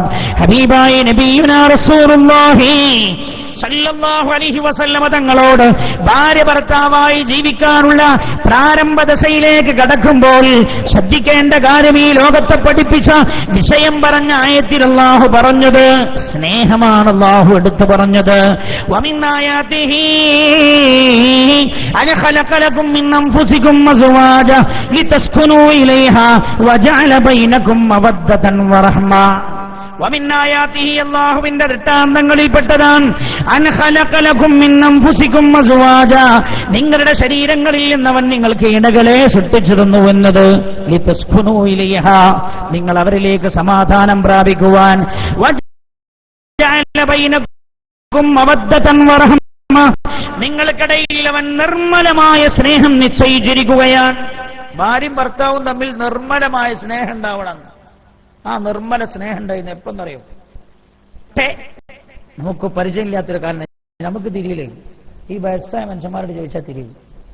ഞാൻ ഇപ്പോഴും ഓർക്കുന്നു, ഞാൻ ജോലി ചെയ്യുന്ന പള്ളിയുടെ സെക്രട്ടറി ഉണ്ട്, അബ്ദുള്ള കുട്ടി ഹാജി. മറ്റൊന്നുകാർ ആരും ഇവിടെ ഉണ്ടാവില്ല. അതുകൊണ്ട് ധൈര്യത്തിൽ പറയാം, കാരണം എനിക്ക് മൂപ്പരൊന്നും കിട്ടാനില്ല. അതുകൊണ്ട് ധൈര്യത്തിൽ പറയാം. അബ്ദുള്ള കുട്ടി ഹാജി, അദ്ദേഹത്തിന്റെ ഭാര്യ മരണപ്പെട്ടുപോയി 4-5 വർഷങ്ങൾക്ക് മുമ്പ് പരിശുദ്ധ റമദാനിൽ. വയസ്സായ മനുഷ്യൻ, 10-75 വയസ്സുണ്ട്. ഞാൻ ഓർക്കുന്നു, അന്ന് ആ വീട്ടിലേക്ക് ചെന്ന സമയം വിതുമ്പി കരയുകയാണ്. അന്ന് മാത്രമല്ല, 2 വർഷങ്ങൾക്ക് മുമ്പ് ആ മരണപ്പെട്ടു പോയ സഹോദരിയുടെ 3-മത്തെയോ 4-മത്തെയോ ആണ്ട് കൃത്യമായി ഞാൻ ഓർക്കുന്നില്ല.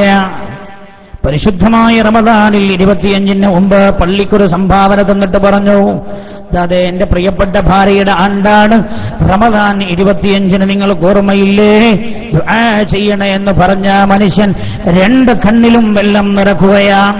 2 കണ്ണിലും വെള്ളം നിറക്കുക. എന്തേ? നിർമ്മലമായ സ്നേഹം.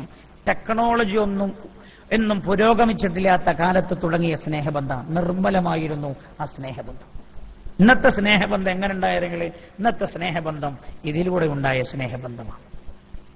പുണ്യനബി പറഞ്ഞു, റസൂൽ പഠിപ്പിച്ചെടുത്ത കാര്യമുണ്ട്. ഹബീബായ നബിയുന മുഹമ്മദ് മുസ്തഫ റസൂലുള്ളാഹി പറഞ്ഞ ഓരോ വാക്കിനും എത്ര ഗഹനമാണ് ഇതിന്റെ അർത്ഥം എന്നാണ് നമ്മൾ ആലോചിച്ചു. പുണ്യനബി പറഞ്ഞതാ, നിങ്ങൾ കല്യാണം കഴിക്കാൻ പോണ പെണ്ണിനോട് ആദ്യം നിങ്ങൾ സംസാരിച്ചിട്ട് പ്രേമിക്കണം എന്നല്ല പറഞ്ഞേ.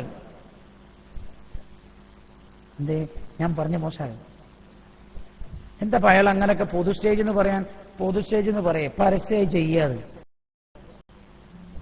പറഞ്ഞുകൊടുക്കാതെ പിന്നെ തിരിയോ? നിങ്ങൾ ചിന്തിക്ക്, പ്രേമിക്കണം എന്നല്ല, നീ വാട്സപ്പിലൂടെയാണ് നിന്റെ ഇണയെ തെരഞ്ഞെടുക്കേണ്ടതെന്നല്ല, ഫേസ്ബുക്ക് ആകട്ടെ നീ തെരഞ്ഞെടുക്കേണ്ട മാധ്യമം എന്നല്ല പുണ്യനബി പഠിപ്പിച്ചത്. അതിനൊക്കെ ഒരു മാതൃകല്ലേ, അതിനൊരു വടിയില്ലേ? അള്ളാഹുവിന്റെ ഹബീബ് കാണിച്ച എന്താ? ജാഹിലിയ കാലത്ത് പോലും അതിനൊരു മാർഗം ഉണ്ടായിരുന്നു. ജാഹിലിയ കാലം ഒരു നിയമമില്ലാത്ത കാലമല്ലെന്ന്, ഒരു നിയമ സംവിധാനവും ഒരു നിയമ സംഹിതയെയും ലോകം അംഗീകരിക്കാത്ത കാലം, അവനവന് തോന്നിയത് അവനവന്റെ മതമായിരുന്ന കാലം. അതാണല്ലോ അബൂജഹലിന്റെ നേതൃത്വം ഉണ്ടായിരുന്ന മക്കയുടെ കാലഘട്ടം.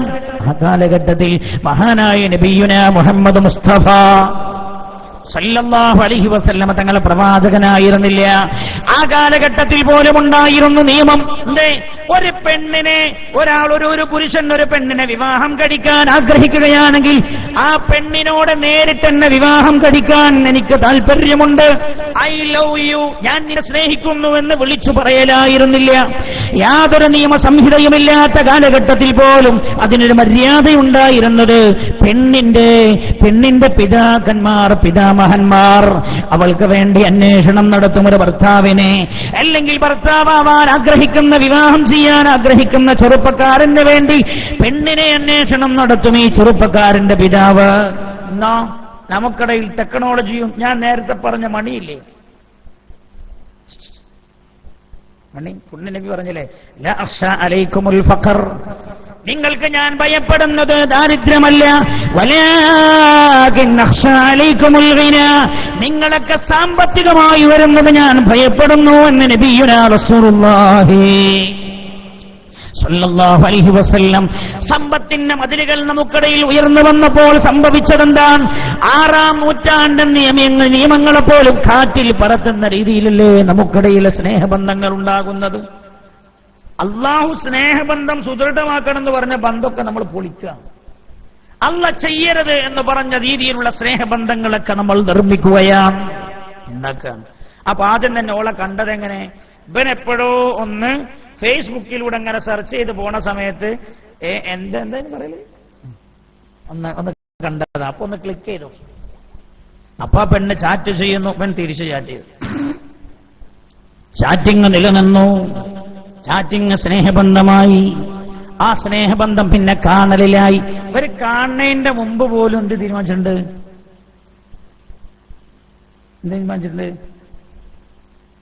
കല്യാണം കഴിക്കണമെന്ന് തീരുമാനിച്ചിട്ടുണ്ട്. കാണുന്നതിന് മുമ്പ് പോലും പൊന്നിനബി പറഞ്ഞത്, കല്യാണം കഴിക്കാൻ നീ ആഗ്രഹിക്കുന്ന പെണ്ണിനെ നീയൊന്ന് കണ്ടേ സ്നേഹബന്ധം രൂഢമൂലമാവാൻ അത് നന്നാവുമെന്നാണ്. കാണുന്നതിന് മുമ്പാണ് കല്യാണം കഴിക്കണം എന്ന് തീരുമാനിച്ചത് പോലും. നമുക്കിടയിലുള്ള ചില അർത്ഥങ്ങൾ പറയുകയാണ് ഞാൻ. അല്ലാഹുവേ, യഥാർത്ഥമായ സ്നേഹബന്ധം ഞങ്ങൾക്കിടയിൽ നീ രൂഢമൂലമാക്കി തരണേ അല്ലാ. എന്നിട്ടോ അങ്ങനൊക്കെ തീരുമാനിച്ചു. അവസാനം അവൻ പിടിവാശി മുറുകി. അവന്റെ ഭാര്യ, അവന്റെ ഉപ്പയോടും ഉമ്മയോടും ഞാൻ ആ പെണ്ണിനെ തന്നെ കല്യാണം കഴിക്കൂ എന്നവൻ വാശി പിടിച്ചു. പെണ്ണിന്റെ വാപ്പനോടും പോയിട്ട് പറഞ്ഞു. അപ്പൊ ഇന്നലെ ഞാൻ കേട്ടൊരു ഇവരെന്താ, ഞാൻ ആളി നാടൊന്നും പറയില്ല, ആ ആളെന്നോട് പറഞ്ഞു, കുട്ടി അയാളൊരു വലിയ സ്നേഹബന്ധത്തിലാണ് ആ ചെറുപ്പക്കാരൻ. ഇയാളോട് പറഞ്ഞത്രേ, ഞാൻ എന്റെ കാരണോര മോളെ പ്രേമിക്കുന്നുണ്ട്. ഞാനെന്നെ ഓപ്പണായിട്ടാ പറഞ്ഞ, പണ്ടൊക്കെ വാക്ക് പറയാൻ പോലും മടിയല്ലേ. എന്നിട്ടോ കാരണവരോട് ഞാൻ വിവാഹാഭ്യർത്ഥന നടത്തി. കാരണവർ പറഞ്ഞ്, അങ്ക് ഞാൻ കെട്ടിച്ചരാ, പക്ഷെ എന്റെ പണി എന്താന്ന് പറയണം. പണി എന്താന്ന് പറയണെന്നാ, അങ്ക ഞാനൊരു പെണ്ണിനെ കെട്ടിച്ചെടുക്കുമ്പോൾ എന്റെ കുടുംബക്കാരനോട് ചോദിക്കൂലേ, എന്താ ചങ്ങായിക്ക് ജോലി, നിന്റെ പണി എന്താന്ന് പറയണം. അപ്പൊ ഞാൻ ചോദിച്ചു, അവന് പണിയൊന്നും ഇല്ലെന്ന് ചോദിച്ചു പറഞ്ഞ ആളോട്. അപ്പൊ എന്നോട് ഓന് പണിയൊന്നുമില്ല, ഓന് റോഡളക്കണ പണിയാണ്. റോഡളക്കണ പണി എന്താ? മറ്റേ ഇതൊക്കെ നോക്കിയിട്ട് എന്താ അതിന് പറയല്, റോട്ടിലിങ്ങനെ വെച്ച് നോക്കുന്ന മറ്റേല്ലോ, എന്താ മറ്റേ ഫീൽഡ് വർക്കല്ലവന്. ഓൻ റോഡളക്കണ, അവന് പണിയൊന്നുമില്ല. അവൻ രാവിലെ റോട്ടിൽ ഇറങ്ങിയ വൈകുന്നേരം വരെ ആട്ടുകൊണ്ട് നടക്കല അവന്റെ പണിയും. കേട്ടോ, അതുകൊണ്ട് കല്യാണം ചെയ്തിരൂല എന്ന് പറഞ്ഞപ്പോ അവൻ പറഞ്ഞത്രേ, ഇവരോട് വിളിച്ചു ചോദിക്കണത്രേ, ഉസ്താദിനോട്. ഉസ്താദ് എങ്ങനെ ഈ ഉസ്താദിനോടാ ചോദിക്കണം, അതാ രസം. എന്നോട് ഈ വിവരം പറഞ്ഞ ആളൊരു പണ്ഡിതനാണ്. എന്നല്ലല്ലോ നമ്മൾ കണ്ടേ, മെനിഞ്ഞാന്ന് കണ്ടു, ഞങ്ങൾ വയനാട്ടിൽ നിന്ന് കണ്ടിരുന്നു. അവിടുന്ന് കിട്ടിയ പുതിയൊരു വിവരം. ഇവൻ ആ ഉസ്താദിനോട് വിളിച്ചിട്ട് ചോദിക്കാണ്, ഉസ്താദെ, ഞാൻ ആ പെണ്ണിനെ ചാടിച്ചു കൊണ്ടുപോകാൻ തീരുമാനിക്കുന്നുണ്ട്, എന്നിട്ട് ഞാൻ എവിടെയെങ്കിലും കൊണ്ടുപോയി നിക്കാഹ് ചെയ്യും, നിങ്ങളൊന്ന് സാക്ഷിയാവാൻ വരുമോ? ആരോടാ ചോദിക്കണേ? ഉസ്താദിനോട്. നിങ്ങൾ ആലോചിക്കണം, എവിടെ എത്തി കാര്യം? ഉസ്താദിനോട് ചോദിക്കണം, നിങ്ങൾ സാക്ഷിയാവാൻ വരുമോ? സ്നേഹബന്ധങ്ങൾ നിരർത്ഥകമാവുകയാണ്. അള്ളാഹു പറഞ്ഞ ബന്ധങ്ങളെല്ലാം മുറിച്ചു മാറ്റുകയും അള്ളാഹു ചെയ്യരുതെന്ന് പറഞ്ഞ രീതിയിലുള്ള സ്നേഹബന്ധങ്ങൾ ഉണ്ടാവുകയും ചെയ്യുകയാണ്. എങ്ങനെ ഇതിലൂടെ? ഇപ്പൊ അടുത്തൊരു കേസ് ഞാൻ കേട്ടു. ഒരു ബന്ധമുണ്ടായി, വാപ്പനെ അവസാനം നിർബന്ധിച്ചു. ആ പറഞ്ഞു, കല്യാണം ചെയ്തേക്കട ഹംക്കെന്ന് പറഞ്ഞു. ദേഷ്യം പിടിച്ചിട്ട് അങ്ങനെയുള്ള ദേഷ്യം തയ്യാറായി. നിശ്ചയമൊക്കെ കഴിഞ്ഞു, നിക്കാഹ് കഴിഞ്ഞില്ല. എന്റെ മുമ്പേ ഇവര് ഫോണിലൂടെയും വാട്സപ്പിലൂടെ ഒക്കെയാണ് വരെ എന്ത് ചാറ്റിങ്ങും സംസാരവും ഫോട്ടോ അയക്കലൊക്കെ. അങ്ങനെ ഒരു ദിവസം രാത്രി പെട്ടെന്ന് ഇവരുടെ മൊബൈലിൽ നിന്നൊരു മെസ്സേജ്, ഇവൻ എന്തേ, ഞാൻ നിന്നെ വെറുക്കുന്നു, ആകാശത്തിന് ചുവട്ടിൽ എനിക്ക് ഏറ്റവും വെറുപ്പുള്ളവനാണ് നീ. അതോടുകൂടെ ഇവന് മെന്റലായി, അതോടുകൂടെ മാനസികമായി നിലതെറ്റി, കുടുംബങ്ങൾ തമ്മിൽ തർക്കത്തിലായി. എന്തേ കാരണം? ഓരോ സ്നേഹവും എങ്ങനെ നാം എടുക്കണമെന്ന് അള്ളാഹുവിന്റെ ഹബീബ് പഠിപ്പിച്ചിട്ടുണ്ട് സല്ലല്ലാഹു അലൈഹി വസല്ലം.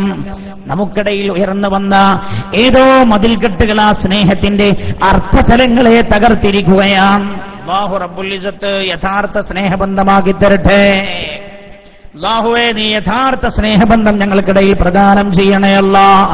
ഒരു വിഷയത്തിലേക്ക്, വിഷയത്തിന്റെ അകക്കാമ്പായ ഈ 10 വിഷയത്തിലെ വളരെ പ്രധാനപ്പെട്ട ഒരു ഭാഗം പറഞ്ഞ് നമ്മൾ അവസാനിപ്പിക്കുകയാണ്.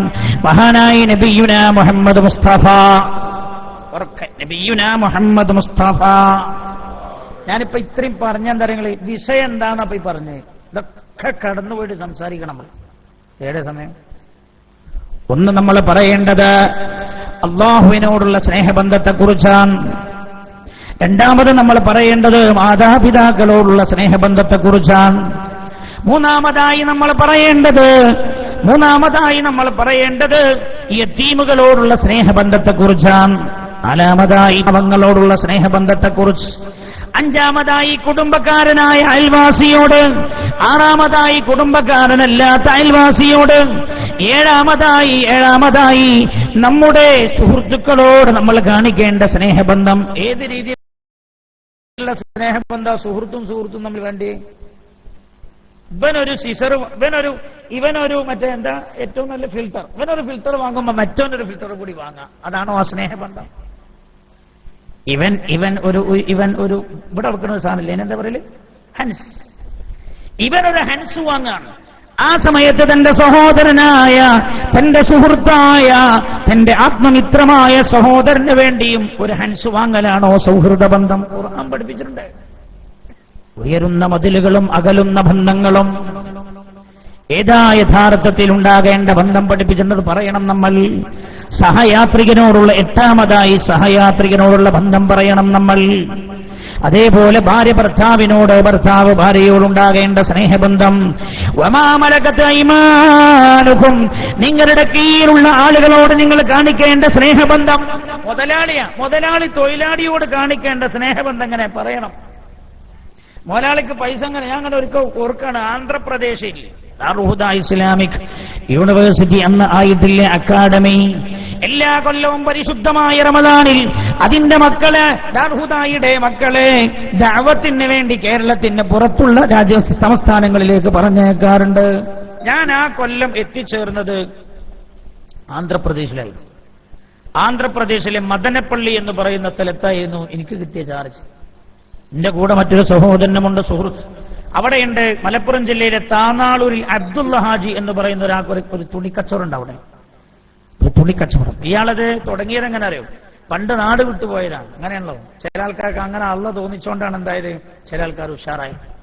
കൊല്ലങ്ങട് ഉഷാറായപ്പോ പിന്നെന്തായി, ആ നാട്ടിലെ ദീനും മദ്രസയും പള്ളിയും സ്ഥാപനങ്ങളൊക്കെ ഉഷാറായി. അള്ളാഹു ചിലതിനെ നിമിത്തമാക്കുന്നതാണ്. ഞാൻ ചോദിക്കട്ടെ നിങ്ങളോട്, ഇത്ര കാലം പാറക്കടവിൽ ഒരു ഇസ്ലാം സെന്റർ വേണമെന്ന് നിങ്ങളൊന്നും തലമണ്ടയിൽ തോന്നാതിരുന്ന എന്താ? ഇനി അള്ളാഹു ചില കാര്യങ്ങളൊക്കെ ഈ നാട്ടിൽ നടത്താൻ അള്ളാഹു ഉദ്ദേശിക്കുന്നുണ്ടാവും. അപ്പൊ നമ്മളെ തലമണ്ടേക്ക് അള്ളാഹു തോന്നിച്ചെന്നതാണ്. ഈ പറഞ്ഞ ആൾക്കാരും നമ്മളൊക്കെ നേരത്തെ ഇവിടെ ഇല്ലേ? അള്ളാഹു ചിലതിന് ചില സമയം നിശ്ചയിച്ചിട്ടുണ്ടാകും. ഞാൻ ഓർക്കുന്നു, മദനപ്പള്ളിയിൽ ഇദ്ദേഹത്തിന്റെ വീട്ടിലും കടയിലുമായിരുന്നു ഞങ്ങൾ താമസിച്ചിരുന്നത്. അബ്ദുള്ള ഹാജി എന്ന അയാൾ പറയാം. ഒരു ദിവസം അദ്ദേഹം കച്ചവടം തുടങ്ങിയത് ആദ്യം എങ്ങനെയാണ്? ആദ്യം അവിടെ പോയിട്ട് ഏതോ ഹോട്ടലിലൊക്കെ നിന്നു. ഹോട്ടലിൽ നിന്ന് പിന്നെ മേശ തുടക്കലാ തുടങ്ങിയത്. ഗ്ലാസ് കഴുകാൻ മേശ തുടക്ക ഇമെന്നാ തുടങ്ങിയത്. അത് പിന്നെ തുടങ്ങി പിന്നെ വസ്ത്ര കച്ചവടം തുടങ്ങി. ഇങ്ങനെ വണ്ടിയിൽ വസ്ത്രാക്കി ഇങ്ങനെ കൊണ്ടുപോയിട്ട് വിറ്റ് ചെറിയൊരു കട തുടങ്ങി. അത് പിന്നെ വലുതായതാണ്. ഈ മമ്പുറം മഖാമിന്റെ ആണ്ടു നേർച്ചക്ക് പോയപ്പോഴും അദ്ദേഹത്തെ കണ്ടു. അവിടെ ഞാൻ അദ്ദേഹത്തെ കണ്ടപ്പോഴും ഓർത്തത്, ഒരു മാസത്തോളം സ്നേഹനിധിയായ പിതാവിനെ പോലെ ഭക്ഷണം തന്ന അബ്ദുള്ള ഹാജിയെയാണ്. ഭയങ്കര സ്വന്തം മക്കളെ പോലെയാണ് ഒരു മാസം സ്നേഹിച്ചു വളർത്തിയത്. അള്ളാഹു അവർക്കൊക്കെ അർഹമായ പ്രതിഫലം കൊടുക്കട്ടെ.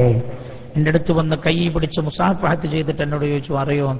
ഞാൻ പറഞ്ഞു, അബ്ദുള്ളാജി എങ്ങനെ അറിയാതിരിക്കും, ഒരു മാസം നിങ്ങളുടെ ഭക്ഷണമല്ലേ കഴിച്ച് ജീവിച്ചത് എന്ന് ഞാൻ തിരിച്ചു ചോദിച്ചു. അബ്ദുള്ള ഹാജി ആ കൊല്ലം റമദാനിന് തൊഴിലാളികൾക്കൊക്കെ ഭയങ്കര സന്തോഷരീസം.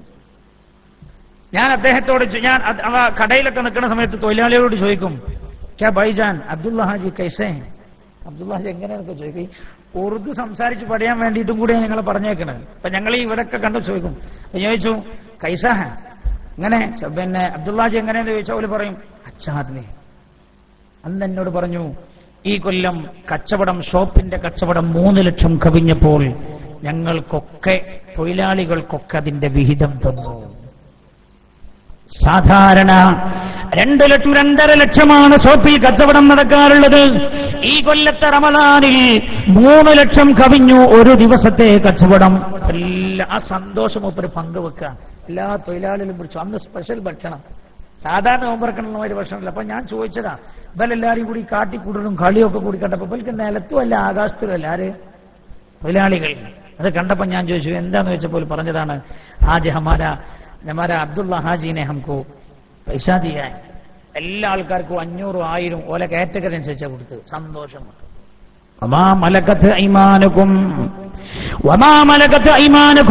അടിമകളോടും നിങ്ങൾ കാണിക്കേണ്ട സ്നേഹബന്ധം. അടിമ സമ്പ്രദായമില്ല. അടിമകൾ എന്ന് പറഞ്ഞാൽ യജമാനന്റെ കീഴിലുള്ള ആളുകളാണ്.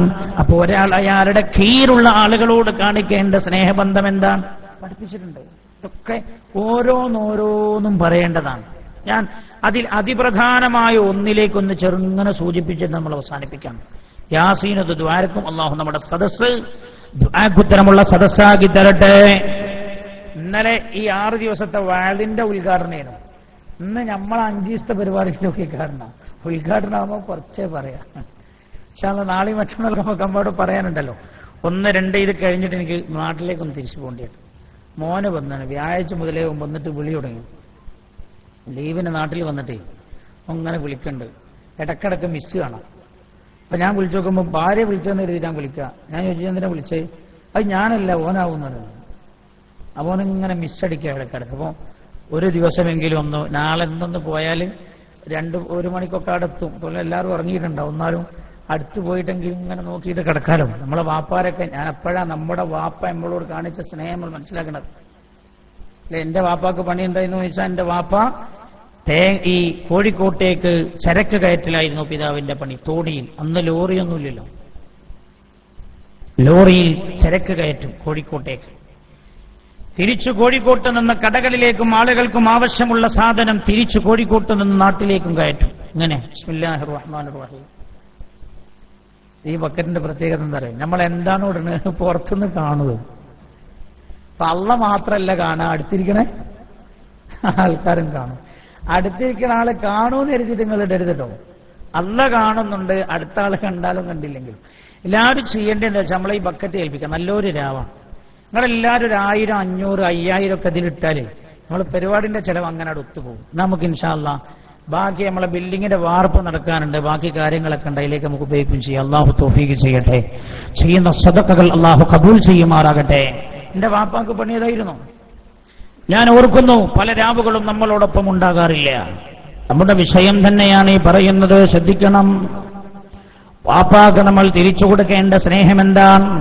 ഹബീബായി നബിയുന മുഹമ്മദ് മുസ്തഫ സല്ലല്ലാഹു അലൈഹി വസല്ലമ തങ്ങളത് പഠിപ്പിച്ചിട്ടുണ്ട്.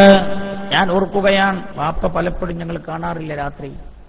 കാരണം 1.5 ദിവസത്തോളം പുഴയിലൂടെ തോണി കുത്തിയിട്ടും തൊഴിഞ്ഞിട്ടും പോകണം കോഴിക്കോട്ടേക്ക്. തിരിച്ചും അങ്ങനെ തന്നെ 3 ദിവസം കൂടുമ്പോൾ ഒരു ദിവസം ഉപ്പ വീട്ടിൽ വരിക. ഞങ്ങൾ മക്കൾ കാണുക വിരളമാണ്. ചിലപ്പോൾ രാത്രിയൊക്കെ കയറി വരിക. രാത്രി വന്നാൽ നിങ്ങൾ ആലോചിച്ചിട്ടുണ്ടോ? നമ്മുടെ ഉപ്പമാരൊക്കെ ഞാൻ തന്നെ ചിന്തിക്കാറുണ്ട്. ചില സമയം രാത്രി 1 മണിക്കും 2 മണിക്കും ഞാൻ വീട്ടിലെത്തിയാൽ രാവിലെ വീട്ടിൽ നിന്ന് തിരിച്ചു പോരണമെങ്കിൽ ഞാൻ ചെയ്യാറുണ്ട്. ഞാൻ തന്നെ ചെയ്തത് ഞാൻ ഓർത്തു പോവുകയാണ്. തൊട്ടിലിൽ കിടക്കുന്ന കുട്ടിയെ ചെന്നിട്ട് തൊട്ടിലിന്റെ 2 കാലുകളും പിടിച്ചിങ്ങനെ വിടത്തിയിട്ട് മകളുടെ മുഖത്തേക്ക് നോക്കിയത് ഞാൻ ഓർക്കുന്നു. നമ്മൾ പലപ്പോഴും ചെയ്തിട്ടില്ലേ അത്? ചിന്തിക്കേണ്ട സഹോദര, നമ്മുടെ കാര്യത്തിൽ ആ സ്നേഹം കാണിച്ച നമ്മുടെ പിതാവാണ്, നമ്മുടെ മാതാവാണ്. എത്രയെത്ര സ്നേഹങ്ങളുടെ ചുംബനം, എത്രയെത്ര സ്നേഹങ്ങളുടെ നോട്ടം. അതിനു പകരം തിരിച്ചവർക്ക് സ്നേഹം കൊടുക്കണം. അല്ലാഹുവിന്റെ ഹബീബ് നബിയുനാ മുഹമ്മദ് മുസ്തഫ സല്ലല്ലാഹു അലൈഹി വസല്ലം തങ്ങൾ പഠിപ്പിച്ചു, അല്ലാഹുവിന്റെ തൃപ്തി മാതാപിതാക്കളുടെ തൃപ്തിയിലാണെന്ന് നബിയുനാ റസൂലുള്ളാഹി. ഏത് മതിൽകെട്ടുകളും ആ സ്നേഹബന്ധം അകന്നു പോകാൻ കാരണമാകരുത്. ആ സ്നേഹബന്ധം അകന്നു പോകാൻ കാരണമാകരുത്. സാമ്പത്തികമായ അടിത്തറയിലാകരുത് വാപ്പയോടുള്ള സ്നേഹം, ഉമ്മയോടുള്ള സ്നേഹം സാമ്പത്തികമായ അടിത്തറയിലാവരുത്. ഞാൻ ഇന്നും ഒരു കേസ് കൈകാര്യം ചെയ്തുകൊണ്ടാണ് ഈ വേദിയിലേക്ക് വരുന്നത്. കൈകാര്യം ചെയ്യുക എന്ന് പറയുമ്പോൾ നിങ്ങൾക്ക് തോന്നും ഇയാൾ വലിയ ആളാണോ? അല്ല. ഒരു മഹല്ലത്തിന്റെ ചുമതലയുണ്ടെന്ന നിലക്ക് അത്തരത്തിലുള്ള പല വിഷയങ്ങളും നമ്മുടെ മുമ്പിൽ വരമല്ല. ഒരുപക്ഷേ നമ്മൾ കഴിവ് കുറഞ്ഞവരാവാം, അത് പരിഹരിക്കാൻ കഴിയാത്തവരാവാം. എന്താ പ്രശ്നം? കുടുംബത്തിലെ സാമ്പത്തിക പ്രശ്നം. അവസാനം കിടക്കുന്ന പിതാവിന്, മരിച്ചുപോയ പിതാവിന് സ്വൈര്യമില്ല. ജീവിച്ചിരിക്കെ വിവാഹത്തോടനുബന്ധമായി 1.5 ഏക്കറയോളം സ്ഥലം മകൾക്ക് കൊടുത്തിട്ടുണ്ട്. 2 പെൺമക്കൾക്കും അങ്ങനെ കൊടുത്തിട്ടുണ്ട്. ഇനി ആകെയുള്ള 1.5 ഏക്കർ സ്ഥലമാണ്. ആൺമക്കൾ ബാക്കിയുണ്ട്. വാപ്പ മരിക്കുന്നതിന് മുമ്പ് പറഞ്ഞത്രേ, പെൺമക്കളെ ഇനി നിങ്ങൾ ചോദിക്കരുത്, എന്റെ 5 ആൺമക്കൾക്കും കൊടുക്കാനുള്ളതാണ്, എന്റെ ആൺമക്കൾക്ക് കൊടുക്കാനുള്ളതാണ് ഇതെന്ന് വാപ്പ പറഞ്ഞ് മരിച്ചുപോയിരിക്കുകയാണ്. പക്ഷേ മക്കൾ വാശി പിടിക്കുന്നു, ഇല്ല, ആ തന്നത് ഞങ്ങൾ കൂട്ടില്ല, ഇനിയും ഞങ്ങൾക്ക് ഞങ്ങളുടെ അവകാശം വേണം. ഉമ്മയും മക്കളും തമ്മിൽ ബന്ധം അകന്നു പോകുമ്പോ അതിന്റെ കാരണം സാമ്പത്തികമാണ്, സ്വത്താണ്. ഹബീബായ നബിയുനാ മുഹമ്മദുർ റസൂലുള്ളാഹി, ഉറക്കെ നബിയുനാ മുഹമ്മദ് മുസ്തഫ സല്ലല്ലാഹു അലൈഹി വസല്ലം തങ്ങൾ പഠിപ്പിച്ചതൊക്കെ സത്യമാണ്. ഞാൻ നിങ്ങൾക്ക് ഭയപ്പെടുന്നത് ദാരിദ്ര്യമല്ല, സമ്പത്തിന്റെ വർധനവാണെന്ന് നബിയുനാ റസൂലുള്ളാഹി. ഞാൻ പലപ്പോഴും ചിന്തിച്ചു, എന്നെ പല ആൾക്കാരും ഗൾഫിക്ക് വിളിച്ചിരുന്നു. എന്നോട് പറഞ്ഞു, അങ്ങോട്ട് പോരി, നല്ല ശമ്പളമുള്ള ജോലി ഉണ്ട്. എന്റെ കൂടെ പഠിച്ചവരൊക്കെ ഭയങ്കര ശമ്പളത്തിനായി ജോലി ചെയ്യണം. 2 ലക്ഷം, 2.5 ലക്ഷം, 3 ലക്ഷമൊക്കെ ഇന്ത്യൻ പൈസക്കാണ് ശമ്പളം ചെയ്യണം, ജോലി ചെയ്യണം. നല്ല നല്ല ശമ്പളത്തിന് ജോലി ചെയ്യുന്നു. എന്നോട് മറ്റൊരിക്കൽ വേറൊരുത്തം പറഞ്ഞില്ലേ, സംഘളത്തിന് കഷ്ടപ്പെട്ട് നമ്മളെ കൂടെ കൂടിക്കൂടിയാണ്. ഞാൻ ചോദിച്ചാൽ എന്താ? റിയൽ എസ്റ്റേറ്റ് കൂടിക്കൂടിയാണ്. ഞാനപ്പോ എന്നോട് പറഞ്ഞു, എനിക്കടാ റിയൽ എസ്റ്റേറ്റിന്റെ ഒരു ABCD എനിക്ക് അറിയില്ലല്ലോ എന്നാണ്. എന്നോട് ചോദിച്ചാൽ അതെ, അതിന് ഒരു ABCD അറിയണ്ടായിരുന്നു, ഒരു ABC. അപ്പൊ ഞാൻ ചോദിച്ചു, കച്ചവടം ചെയ്യണേ 2 കൂട്ടരി അടുപ്പിക്കാനൊക്കെ പറ്റാവുന്ന വർത്താനൊക്കെ പറയണ്ടേന്ന് വെച്ചു. ഒന്നും വേണ്ട, നിങ്ങൾ നമ്മളെ കൂടെ വന്നാൽ മതി എന്ന്. ഞാൻ ചോദിച്ചെന്താ? എന്നോട് നിങ്ങൾ നമ്മളെ കൂടെ വരിക, നിങ്ങളൊന്നും ചെയ്യണ്ട, നമ്മൾ പറയും ഒരു കസാലിട്ട് കാടി ഇരുന്നാൽ മതി, ഒരു കസാലിട്ട് കാടി ഇരുന്നാൽ മതി. എന്നിട്ടോ കച്ചവടമൊക്കെ കഴിഞ്ഞാൽ ഞങ്ങൾ പറയുക ഇതിന്റെ ബ്രോ ആണ് ഇരിക്കുന്നത്, മൂപ്പർക്ക് 2% അല്ലെ 3% കൊടുക്കണം നിങ്ങൾ പറയും. എന്നിട്ട് എന്നോട് പറഞ്ഞു, എന്തായാലും ഞങ്ങൾ നടത്തുന്ന കച്ചവടമൊന്നും ചെറിയ കച്ചവടമൊന്നും അല്ല, കോടികളുടെ കച്ചവടം. കൊല്ലത്തിൽ ഒരു കച്ചവടം നടക്കാൻ നിങ്ങൾ വരുന്നാൽ മതി, നിങ്ങൾക്കും സുഖം, തൊട്ടൊക്കെ പിന്നെയും തൊടലാം. അങ്ങനെ ഞാനൊരിക്കൽ വണ്ടിക്ക് പോണ സമയത്ത് ഞാനറിയില്ല, അയാള് കച്ചവടം ഏതോ വലിയൊരു പറമ്പ് കച്ചവടം ചെയ്യാനിരിക്കുന്നുണ്ടെന്ന് പിന്നെ ഞാൻ വിവരം അറിഞ്ഞത്. അയാൾ എന്തോ ഒരു ആവശ്യത്തിന്, എന്താ വീട്ടില് എന്തോ ഒരു ആവശ്യത്തിന് അയാളെന്നെ കൂട്ടി പോവാ. ഇത് വേറൊരുത്തൻ കണ്ടാണ്. അപ്പൊ അയാൾ മനസ്സിലാക്കി, എന്താ മുസ്ലിയാക്കന്മാരും റിയൽ എസ്റ്റേറ്റ് നടത്തുന്ന കാലമാണ്. അപ്പൊ അയാൾ മനസ്സിലാക്കി ഞാനും കച്ചവടം ചെയ്യാൻ പോവാണ്. എന്നിട്ട് വണ്ടിയൊക്കെ നിർത്തി സലാമൊക്കെ ചൊല്ലി വിശേഷമൊക്കെ ചോദിച്ചപ്പോ എന്നോട് പറഞ്ഞു, ഇന്നൊന്നിങ്ങനെ തൊട്ടു. എന്നിട്ട് പറഞ്ഞു, ഉസ്താദെ ഞാൻ നിങ്ങളെ തൊട്ടു എന്നിട്ട് പറഞ്ഞു. എനിക്കിത് തിരിഞ്ഞിട്ടില്ലട്ടോ, എന്താ ഇയാൾ എന്നെ തൊടിന് ഈ ആ സമയത്ത് തൊട്ടു എന്ന് പറഞ്ഞത് എന്താണ്, അവൻ തിരിഞ്ഞില്ല എനിക്ക്.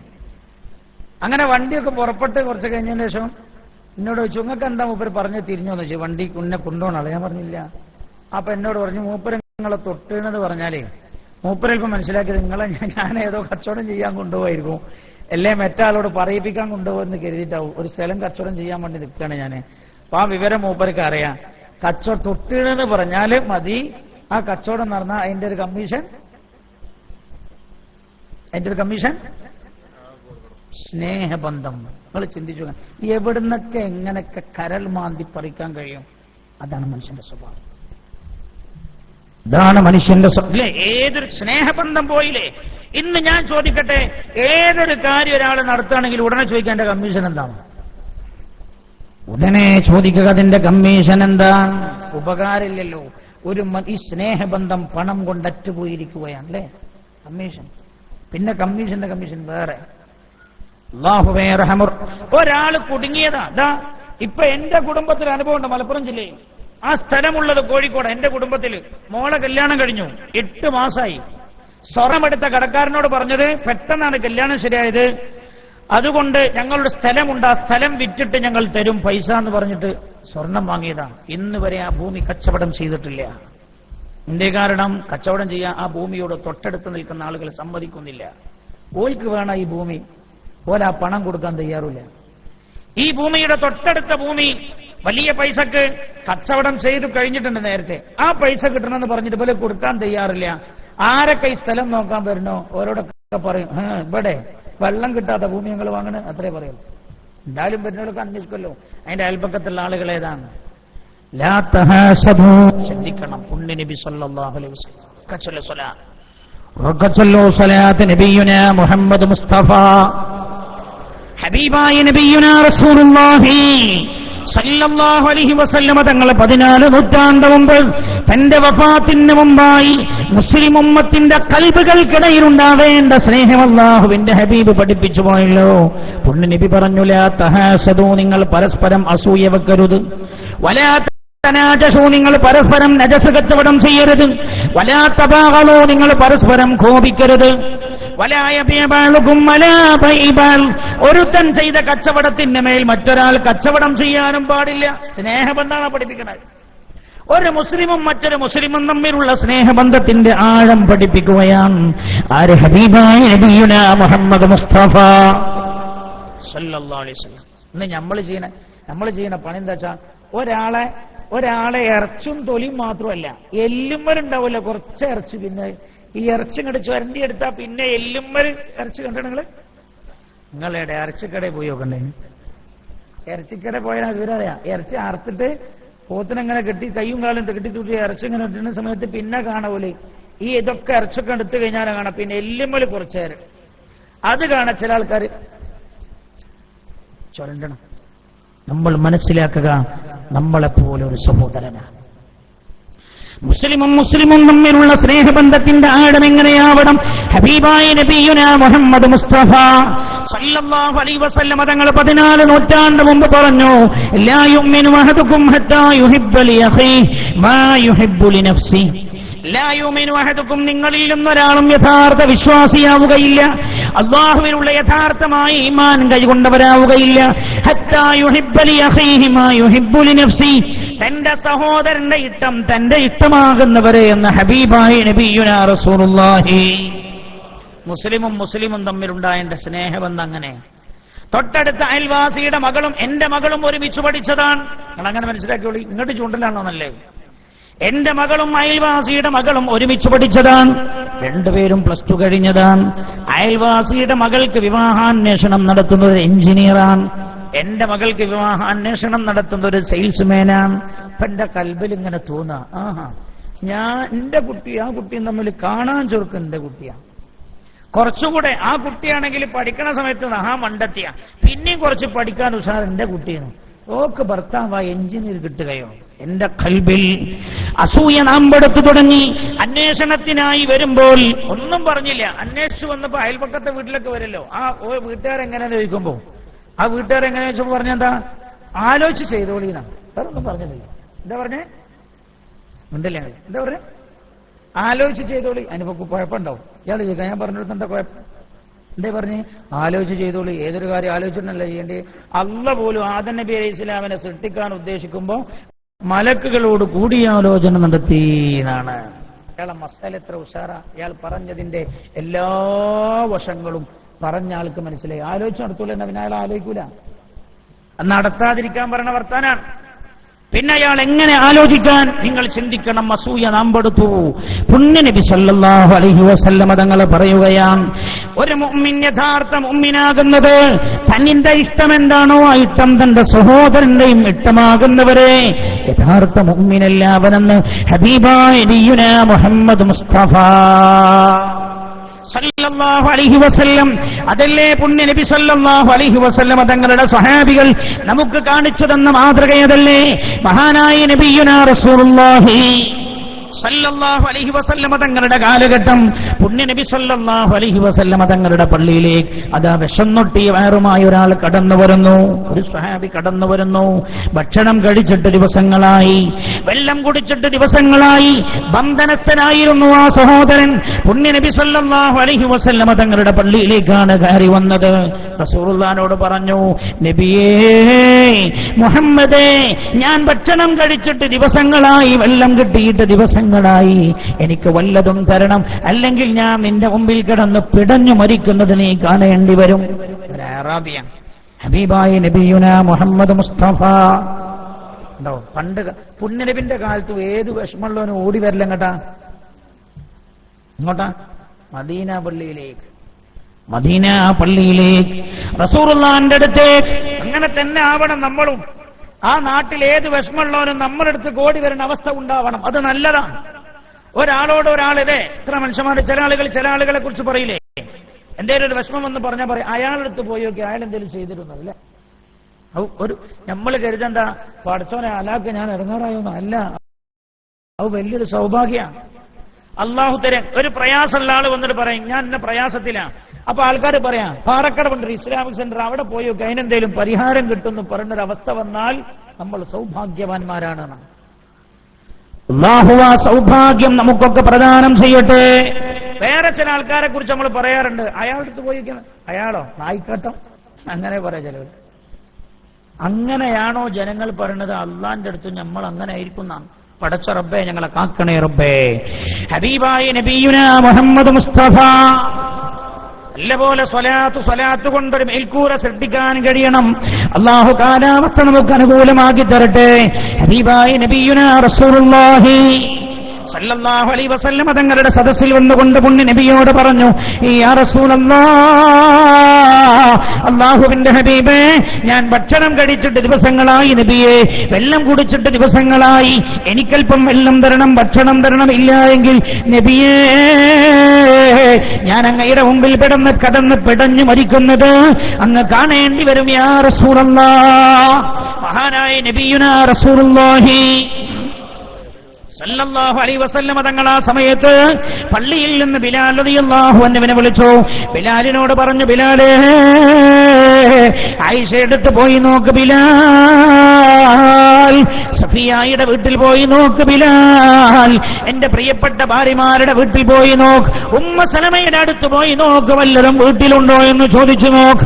മഹാനായ സയ്യിദുനാ ബിലാൽ റളിയല്ലാഹു അൻഹു ഹബീബായ നബിയുനാ മുഹമ്മദ് മുസ്തഫ സല്ലല്ലാഹു അലൈഹി വസല്ലമ തങ്ങളുടെ 9 ഭാര്യമാരുടെയും വീട്ടിന്റെ പടിക്കൽ ചെന്ന് വീടിന് കൊട്ടി.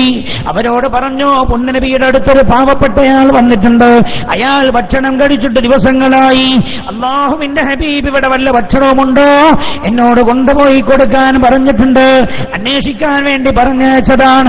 ആയിഷ ബീവി റളിയല്ലാഹു അൻഹാ മുതൽ ഉമ്മു സലമ റളിയല്ലാഹു അൻഹാ വരെ 19 ഭാര്യമാരുടെയും വീട്ടിൽ വന്ന് ചോദിച്ചിട്ട് എല്ലാവരും പറഞ്ഞ മറുപടി, പച്ചവെള്ളമല്ലാതെ ഒന്നും ഇവിടെ ഇല്ല ബിലാൽ. പുണ്യനബിയോട് പറഞ്ഞേക്കണേ ബിലാൽ, പച്ചവെള്ളമല്ലാതെ നിങ്ങളുടെ വീട്ടിലൊന്നുമില്ല. ഏത് വീടാങ്ങൾ ചിന്തിക്കണം, നിങ്ങൾ ആലോചിക്കണം. നമ്മൾ പറഞ്ഞത് ആരെ കുറിച്ചാണ്?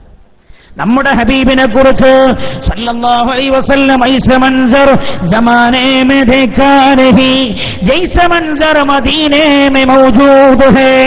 ഹബീബായ നബിയുനാ മുഹമ്മദ് മുസ്തഫ സല്ലല്ലാഹു അലൈഹി വസല്ലം തങ്ങളുടെ എല്ലാ ഭാര്യമാരുടെ വീട്ടിൽ നിന്നും അന്വേഷണം നടത്തി ബിലാൽ റളിയല്ലാഹു അൻഹു തിരിച്ചു വന്നു. പുണ്യ നബിയോട് പറഞ്ഞു, യാ റസൂലല്ലാഹ്,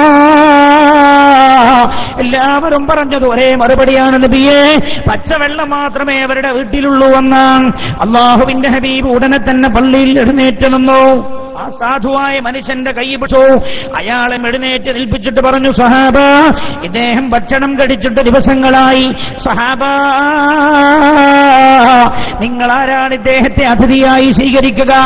അല്ലാഹുവിന്റെ ഹബീബ് ചോദിച്ചു സ്വഹാബികളോട്. നിസ്കരിക്കാൻ വന്ന സ്വഹാബികളാണ്. പള്ളിയിൽ നിന്ന് ഉസ്താദും അങ്ങനല്ല പറയല്. പാവപ്പെട്ടൊരു മനുഷ്യൻ വന്നിട്ടുണ്ട്, എല്ലാവരും ഒന്ന് സഹായിച്ചു പോണം. ഒരു ക്യാൻസർ രോഗിയുണ്ട്, ചികിത്സിക്കാൻ വകല്ല, എല്ലാവരും ഒന്ന് സഹായിച്ചിട്ട് പോണം. 2 കിഡ്നിയും ഫയലായ ഒരാളുണ്ട്, എല്ലാവരും ഒന്ന് സഹായിച്ചു. അപ്പൊ നമ്മൾ വിചാരിക്കണതാ നമ്മക്കിതൊന്നും വരൂലെന്ന്. നിങ്ങളല്ല കേട്ടോ. പാറക്കടവ് വരല്ലേ, മനുഷ്യന്മാരെ സ്ഥിതി പറയും, നമ്മക്കിതൊന്നും വരില്ല. അതൊക്കെ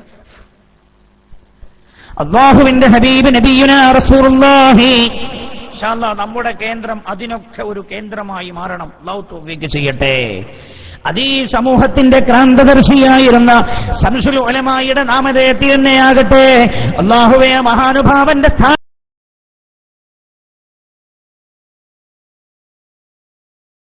വീട്ടിലേക്ക് ചെന്നു. നിങ്ങൾ ചിന്തിക്കണം, മുസ്ലിംകൾ തമ്മിൽ പരസ്പരമുണ്ടായിരുന്ന സ്നേഹബന്ധം നമ്മൾ പറയണം.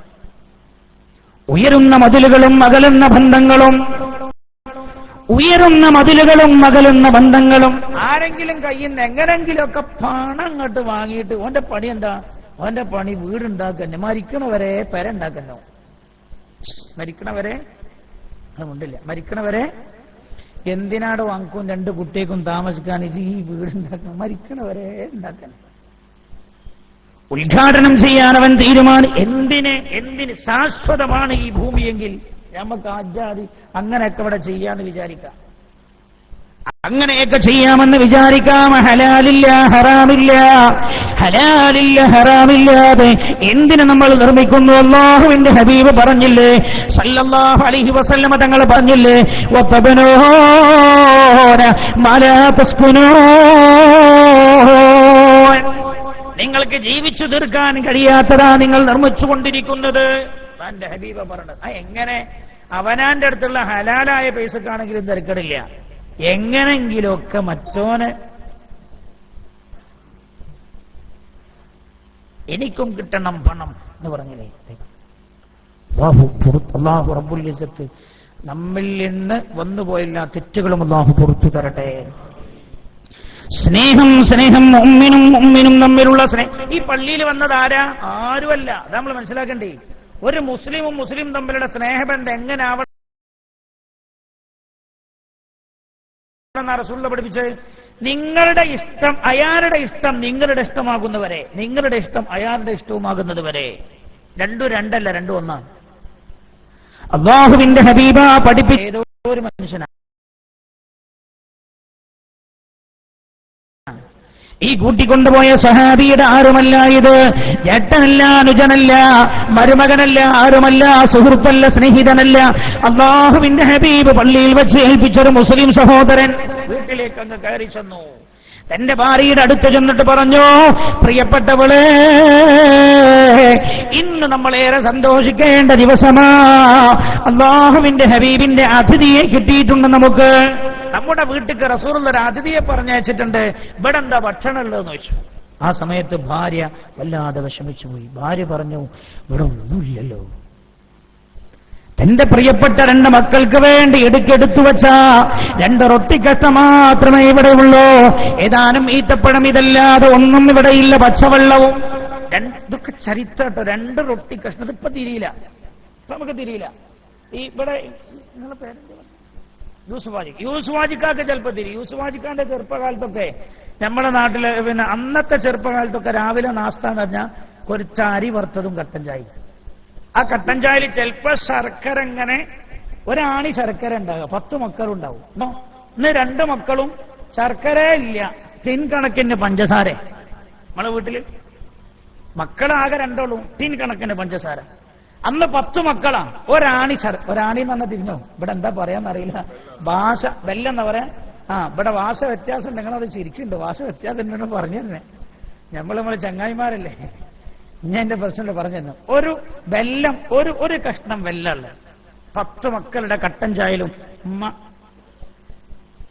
ഒരാൾക്ക് കുറച്ച് അധികമായി പോയാൽ മറ്റോ പ്രശ്നം. ഈ കോലത്തിലാണ് നമ്മളെ ഉമ്മാരെ നമ്മളെ വളർത്തിയത്. നിങ്ങൾ ആലോചിക്കണേ. നിങ്ങൾക്ക് പറഞ്ഞ ആ പ്രായത്തിൽ, ആ വയസ്സൊക്കെ ഉള്ള ആളുകൾക്ക് ഞാൻ ഈ പറഞ്ഞ തിരികെയും. പണ്ടത്തെ കാലഘട്ടത്തിൽ ഉച്ചക്ക് ഭക്ഷണത്തിന് വെക്കാൻ ഇന്നൊക്കെ നമ്മൾ ഇറച്ചിയിൽ ചോറ് കൂട്ടുക. ഇറച്ചിയിൽ ചോറ് കൂട്ടുക. ആരൊരാൾ മലപ്പുറത്ത് കല്യാണത്തിന് പങ്കെടുത്ത എന്നോട് പറഞ്ഞു, സാറേ ഞങ്ങളൊക്കെ ചോറിൽ ഇറച്ചി കൂട്ടലാണ്. നിങ്ങളെ നാട്ടുകാർ ഇറച്ചിയിൽ ചോറിൽ അല്ല, അങ്ങനെ പറയാം, ഞങ്ങളൊക്കെ ചോറിൽ ഇറച്ചി കൂട്ടലാണ്. നിങ്ങളെ നാട്ടിലൊരു മംഗളത്തിന് കല്യാണത്തിന് പങ്കെടുത്തപ്പോ ഓലൊക്കെ ഇറച്ചിയിൽ ചോറ് കൂട്ടുകയെന്ന്. അപ്പൊ എനിക്ക് തിരിഞ്ഞു. ഞാൻ ചോദിച്ചാൽ എന്താ? എന്നോട് ഞാൻ ഇറച്ചിയാ കൂടുതൽ, ചോറ് കുറച്ചുള്ളൂ. അന്നത്തെ കാലത്തെ ഇറച്ചി ഉണ്ടോ? മാംസമില്ല. ഉച്ചക്ക് ചോറിലേക്ക് എന്തെങ്കിലും കൂട്ടാൻ വെക്കാൻ ഉമ്മ ഇറങ്ങാ, പറമ്പ് മുഴുവൻ നടക്കുക. താള്, തവര, വായന്റെ കിഴങ്ങ് തിന്ന് ഓർമ്മണ്ടാവും. വായന്റെ കിഴങ്ങ് തന്നെ മനസ്സിലായോ? ട്യൂബ് പോലത്തെ സാധനമല്ല, അടിയിലുള്ള കന്ന്, ഖണ്ഡം എന്ന് പറയും. ആയിക്കോട്ടെ, അതിൽ ട്യൂബുമായിട്ടുള്ള ഒരു സാധനം ഉണ്ട്, അതിനെ നിങ്ങൾ പറയാം കാമ്പ്. ഇതൊക്കെ തിന്നിരുന്ന ഒരു കാലമുണ്ടായിരുന്നു, ഓർമ്മയുണ്ടോ? ആ കാലത്തുള്ള ആളുകൾക്ക് ഞാൻ ഈ പറഞ്ഞ മനസ്സിലുണ്ടാവും. ഹബീബായ നബിയുനാ റസൂലുള്ളാഹി സല്ലല്ലാഹു അലൈഹി വസല്ലമ തങ്ങളുടെ പ്രിയപ്പെട്ട സഹാബി കയറി ചെന്ന് തന്റെ പ്രിയപ്പെട്ട ഭാര്യയോട് പറഞ്ഞപ്പോൾ ഭാര്യ പറഞ്ഞു, പ്രിയപ്പെട്ടവരെ, ഇവിടെ ഒന്നുമില്ലല്ലോ റസൂലുള്ളാഹിന്റെ അതിഥിക്ക് കൊടുക്കാൻ. 2 കഷ്ണം റൊട്ടിക്കട്ടം ഞാൻ മാറ്റിവെച്ചിട്ടുണ്ട്, ഏതാനും ഈത്തപ്പഴമുണ്ട്, പച്ചവെള്ളവുമുണ്ട്. പൊന്നുമക്കൾ 2 പേരും ഉറങ്ങുകയാണ്. 2 കുരുന്നു കുട്ടികളുണ്ട് ആ വീട്ടില്, 2 ചെറിയ മക്കൾ. അവർ 2 പേരും ഉറങ്ങുകയാണ്. ഉണർന്നാൽ വിശന്ന് കരയുമ്പോൾ അവർക്ക് കൊടുക്കാനായി ഞാൻ മാറ്റിവെച്ചതാണ്. പ്രിയപ്പെട്ട ഭർത്താവ് എന്ത് പറഞ്ഞു എന്നറിയ ഭാര്യയോട്? പ്രിയപ്പെട്ടവരെ, റസൂലുള്ളാഹിന്റെ അതിഥിയാണ്, ഇതൊന്നും പറഞ്ഞാൽ പറ്റില്ലല്ലോ. അള്ളാഹുവിന്റെ ഹബീബിന്റെ അതിഥിയെ നമ്മൾ സൽക്കരിക്കണമല്ലോ. എന്തു ചെയ്യും? ഭാര്യയുമായി മശ്വറ നടത്തി. ഇദ്ദേഹം തന്നെ ഒരു ഐഡിയ പറഞ്ഞു ഭാര്യയോട്, നീ ഉള്ളതൊക്കെ ഒന്ന് എടുത്തു വെക്കുന്നു. ഈ 2 റൊട്ടിക്കട്ടവും അല്പം ഈത്തപ്പഴവും വെള്ളവുമെല്ലാം ഈ സ്ത്രീ എന്തായി, ഭാര്യ, സഹാബിയുടെ ഭാര്യ എടുത്തു വച്ചു. എന്നിട്ട് പറഞ്ഞു, ഞാനും അദ്ദേഹവും ഭക്ഷണം കഴിക്കാൻ വേണ്ടിയിരിക്കും. ഇരിക്കുന്ന സമയം വിളക്ക് നീ ഈ അടുക്കളയോട് ചേർന്ന ഭാഗത്ത് വെക്കണം, വെളിച്ചം. ഞങ്ങൾ 2 പേരും ഭക്ഷണം കഴിക്കാൻ ഇരിക്കുമ്പോൾ നീ അയാൾ അറിയാതെ വിളക്ക് ഊതിക്കെടുക്കണം. മുസ്ലിമും തമ്മിലുള്ള സ്നേഹബന്ധം എത്ര വേണം? അതിന്റെ ഒരു ചെറിയ ഉദാഹരണം മദീനായുടെ ഒരു തെരുവിൽ, മദീനായുടെ ഒരു തെരുവിലെ ചെറ്റക്കുടിലിൽ നടക്കുന്ന ഒരു ഉദാഹരണമാണ് ഞാൻ പറയുന്നത്. കേൾക്കുവന്റെ പ്രിയമുള്ളവരെ, മദീനയെക്കുറിച്ച് സ്നേഹത്തിന്റെ എത്രയോ ചരിത്രങ്ങൾ നമുക്ക് പറയാനുണ്ട്. ഒരു ചെറിയ ഉദാഹരണം, ഉയരുന്ന മതിലുകൾ നമുക്കിടയിലുള്ള സ്നേഹബന്ധങ്ങൾ തകർത്തെറിയുമ്പോൾ, ടെക്നോളജി സ്നേഹബന്ധങ്ങൾ തകർത്തെറിയുമ്പോൾ, പണം മതി മനുഷ്യന് സ്നേഹം വേണ്ട, മനുഷ്യനോടുള്ള സ്നേഹബന്ധം ഇല്ലാതെയാകുമ്പോൾ ചിന്തിക്കണേ, മദീനയിൽ എന്താ സ്നേഹത്തിന്റെ പ്രവാചകൻ നബിയുനാ മുഹമ്മദ് മുസ്തഫ സല്ലല്ലാഹു അലൈഹി വസല്ലം മദീന മുനവ്വറയിലേക്ക് അല്ലാഹുവിന്റെ ഹബീബ് കയറി ചെല്ലുമ്പോൾ മദീനയിൽ ഉണ്ടായിരുന്ന സ്ഥിതി എന്തായിരുന്നു? ഔസ് ഹസ്റജ് എന്ന് പറയുന്ന 2 ഗോത്രങ്ങൾ ഉണ്ടായിരുന്നു മദീനയിൽ.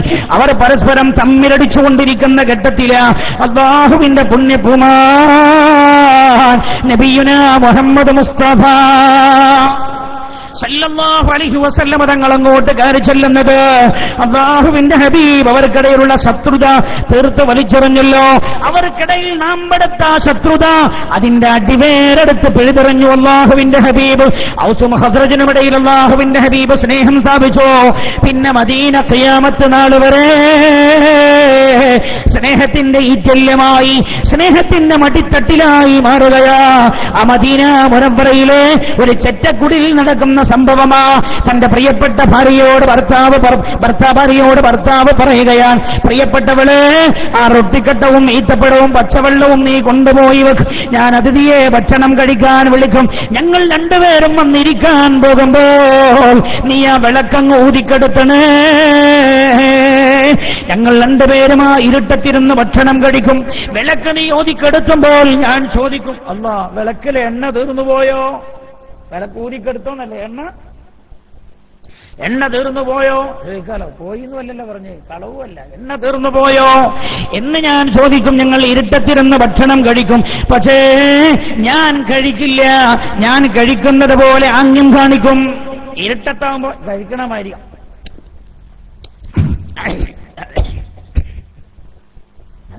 എന്നിട്ടോ ആ എടുത്തു വച്ച ഭക്ഷണം മുഴുവൻ നമ്മുടെ അതിഥി കഴിക്കും. അയാളുടെ വയറ് നിറയട്ടെ, എനിക്കും നിനക്കും ഇന്ന് രാത്രി പട്ടിണി കിടക്കാം. ഭാര്യ പറഞ്ഞു, പ്രിയപ്പെട്ടവരെ, നമുക്ക് പട്ടിണി കിടക്ക, പക്ഷേ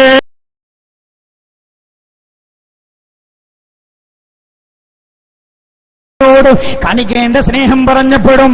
ഈ സഹോദരി ചോദിച്ചു, പ്രിയപ്പെട്ടവരെ, നമ്മുടെ കുഞ്ഞുമക്കൾ ഉണരുമ്പോൾ, അവർ ദാഹിച്ചവരെ വിശന്ന് കരയുമ്പോൾ നമ്മൾ എന്ത് ചെയ്യും?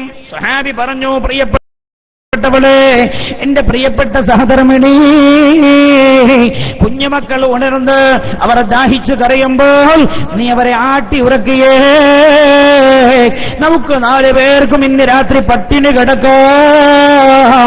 ദിവസങ്ങളായി വയറിലൊന്നും കിട്ടിയിട്ടില്ലാത്ത, ഒരൽപ്പം ഭക്ഷണം പോലും കഴിച്ചിട്ടില്ലാത്ത ഈ പാവപ്പെട്ട മനുഷ്യനായി നമ്മുടെ ഭക്ഷണം നമുക്ക് മാറ്റിവെക്കാം. നമ്മുടെ ഭക്ഷണം മാറ്റിവെക്കാം. ഒരു മനുഷ്യന് ഏറ്റവും പ്രധാനപ്പെട്ടത് എന്താ? ഭക്ഷണാണോ ഭൂമിയാണോ? ഏതാ? നിങ്ങൾ മിണ്ടില്ല. നിങ്ങളെന്താ മിണ്ടാത്തത്? ഭക്ഷണം. അയൽവാസിക്ക് നടന്നു പോകാൻ വഴിയില്ല. എന്റെ പറമ്പത്തൂടെ കാണും നടന്ന എന്റെ കാലിന്റെ വെസലിൽ ഞാൻ അടിച്ചു പൊട്ടിച്ചാളോ. നിനക്ക് ഇസ്ലാമിൽ ഒരു സ്ഥാനവും ഇല്ല തന്നെ. നിനക്ക് ഇസ്ലാമിൽ ഒരു സ്ഥാനവും ഇല്ല തന്നെ. നിന്റെ അയൽവാസിയുടെ പറമ്പിലേക്ക് പോകാൻ, വണ്ടി കൊണ്ടുപോകാൻ റോഡിൽ അവന് വീടെടുക്കുന്നുണ്ട്. വണ്ടി കൊണ്ടുപോകാൻ കല്ലിന്റെ വണ്ടിയുടെ കൊണ്ടോണ്ടേ? കല്ലിന്റെ വണ്ടി കൊണ്ടുപോകാൻ റോഡില്ല. നിനക്ക് അല്ലാഹു റോഡിന്റെ സൈഡിൽ വലിയ വീടെടുക്കാൻ അല്ലാഹു പൈസ ഒക്കെ കയ്യിലിടുന്നു, സാമ്പത്തികമൊക്കെ ഒന്നും. അൽഹംദുലില്ലാ. നീ എന്നെ ശുക്രായി ചെയ്യേണ്ടതാ. നിന്റെ വീടിന്റെ ബാക്കിൽ അവന് നടന്നു പോകാനുള്ള വഴിയുള്ളൂ, വണ്ടി കൊണ്ടാൻ കഴിയില്ല. നിന്റെ വീടിന്റെ സൈഡിലുള്ള വണ്ടി കൊണ്ടുപോയതുകൊണ്ട് നിനക്കൊരു ഭദ്രവും ഇല്ല. അവനോട് പറയാം, നമുക്ക് ആവശ്യമുള്ള സമയമൊക്കെ നീ കല്ലടിച്ചോ, വീടിന്റെ പണിയാണ് തീർത്തേക്ക് എന്ന് പറയാനുള്ള മനോഭാവം കാണിക്കണം.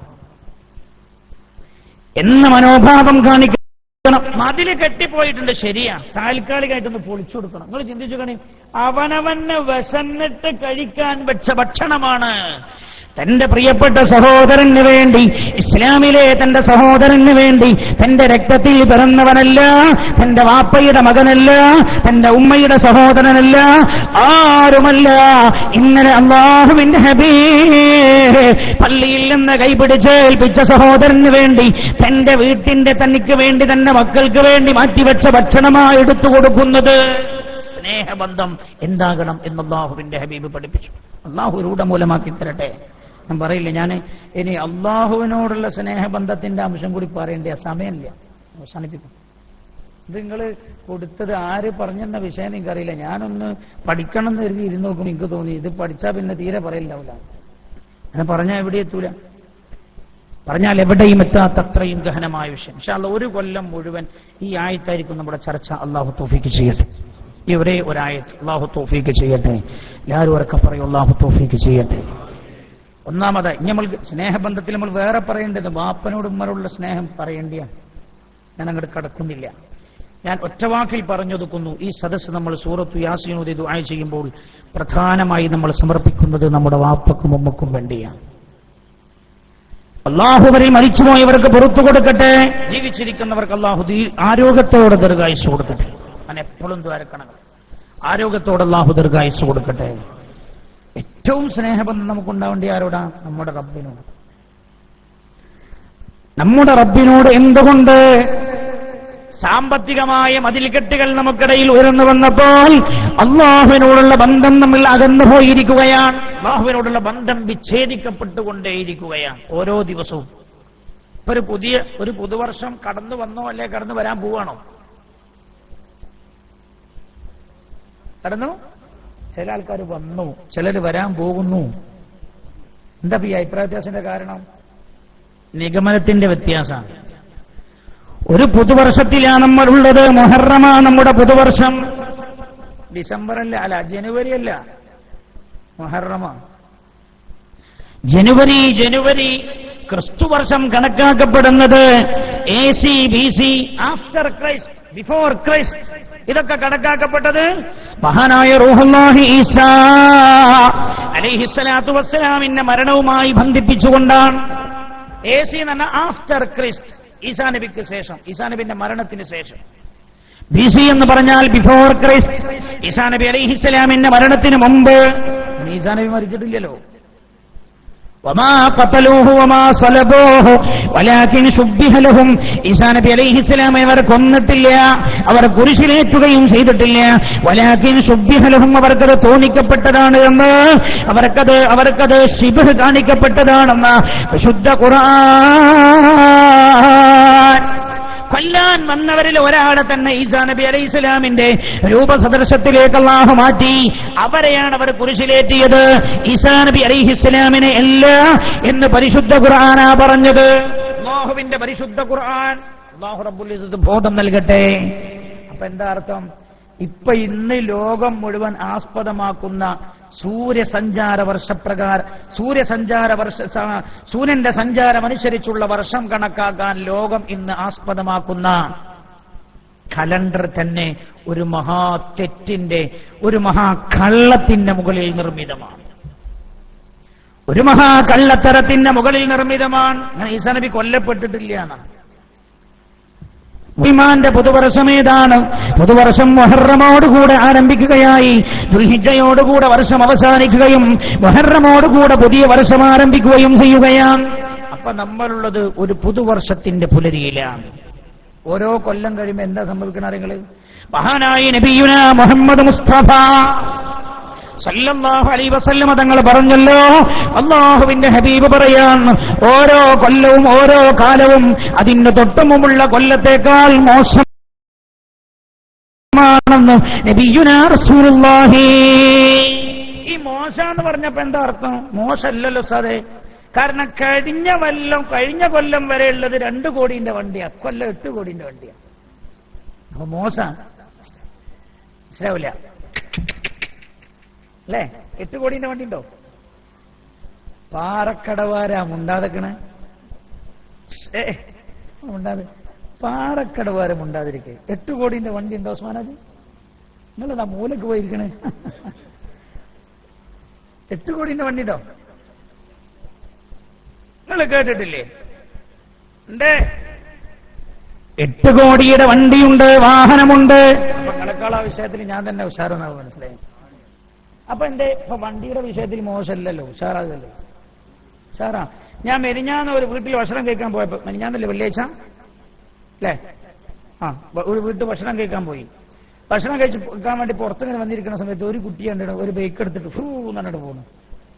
അപ്പൊ ആ വീട്ടിലിരിക്കണേ വയസ്സായ വാപ്പൻ പറഞ്ഞു, ഉസ്താദേ നോക്കി 2 ലക്ഷത്തിന്റെ ബൈക്കാണത് എന്ന്. എന്നിട്ട് മൂപ്പരോ പ്രായമായ മനുഷ്യനല്ലേ, എനിക്കും മൂപ്പർക്കൊക്കെ അതിന്റെ സുഖം സൗകര്യം എന്ത് തിരിയാനാ.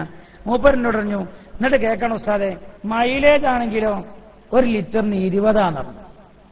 1 ലിറ്ററിന് 20 കിലോമീറ്റർ കിട്ടും. അപ്പൊ മൂപ്പര് കണക്ക് കൂട്ടുന്ന ലാഭവും നഷ്ടമാണ്. ലാഭം നഷ്ടം ഞാൻ പറഞ്ഞതാ. സൗകര്യം കുറവല്ലല്ലോ, കൂടല്ലേ? ഇല്ല വല്ലതീ ശർറുമിൻ, ഓരോ കൊല്ലവും അതിന് മുമ്പുള്ള കൊല്ലത്തേക്കാൾ മോശമാണെന്ന് ഹബീബായി നബിയുനാ മുഹമ്മദ് മുസ്തഫ. മോശാണോ? 4 കൊല്ലം മുമ്പ് കണ്ടെത്തി ചൊവ്വയിൽ ജലമുണ്ട് എന്ന്. കഴിഞ്ഞ വർഷത്തിന്റെ മുമ്പത്തെ വർഷം കണ്ടെത്തി ചൊവ്വയിൽ പാറക്കെട്ടുകളുണ്ടെന്ന്. കഴിഞ്ഞ കൊല്ലം കണ്ടെത്തി ചൊവ്വയിൽ ഓക്സിജന്റെ സാന്നിധ്യമുണ്ടെന്ന്. ഓരോ കൊല്ലവും പുതുതായ കണ്ടെത്തൽ നടക്കല്ലേ? മനുഷ്യന് വിദ്യാഭ്യാസം കൂടുകയില്ലേ? നിങ്ങൾ ഏത് മേഖലയിലാ മോശം? എല്ലാ മേഖലയിലും ഉഷാറാവല്ലേ? പണ്ടൊക്കെ വീടിന്റെ അവസ്ഥ എന്താ? ഇന്നത്തെ വീടുകൾ എന്ത് ജാതി വീടുകളാണ്? ഇപ്പൊ കണ്ടില്ല, നിങ്ങൾ ഗവൺമെന്റ് തീരുമാനിച്ചിട്ടുണ്ട് ബസ്സുകൾക്കൊക്കെ കാറ്റഗറി നിർമ്മിക്കാൻ, കാറ്റഗറി കൊടുക്കാൻ അല്ലേ? അങ്ങനല്ലേ? നിങ്ങളിവിടെ പത്രമൊന്നും വരലില്ലേ? സുപ്രഭാതത്തിന്റെ ഏജൻസി വേണം ഞാൻ ഏറ്റെടുക്കാം. ആരതിന്റെ ഏജന്റ് സാ? എന്നാ നിങ്ങൾ അജ്മൽ ആയിക്കോട്ടെ, നിങ്ങൾ പത്രം വായിക്കണം നടക്കും ഇല്ലേ? ബസ്സിന്റെ കാറ്റഗറി സൗകര്യത്തിനനുസരിച്ച് ബസ്സിന്റെ കാറ്റഗറി നമ്മൾ ആരെങ്കിലും പഠിത്ത് കേട്ടിരുന്നു?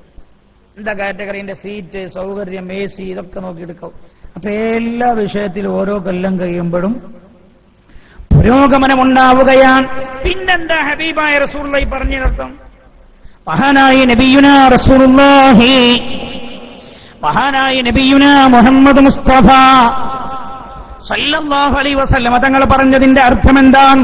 ഇല്ലാ വല്ലദീ ബഅദഹു ശർറും മിൻ, ആ ഓരോ കൊല്ലത്തിന് ശേഷമുള്ള കൊല്ലവും അതിന് മുമ്പുള്ള കൊല്ലത്തേക്കാൾ മോശമാണ്.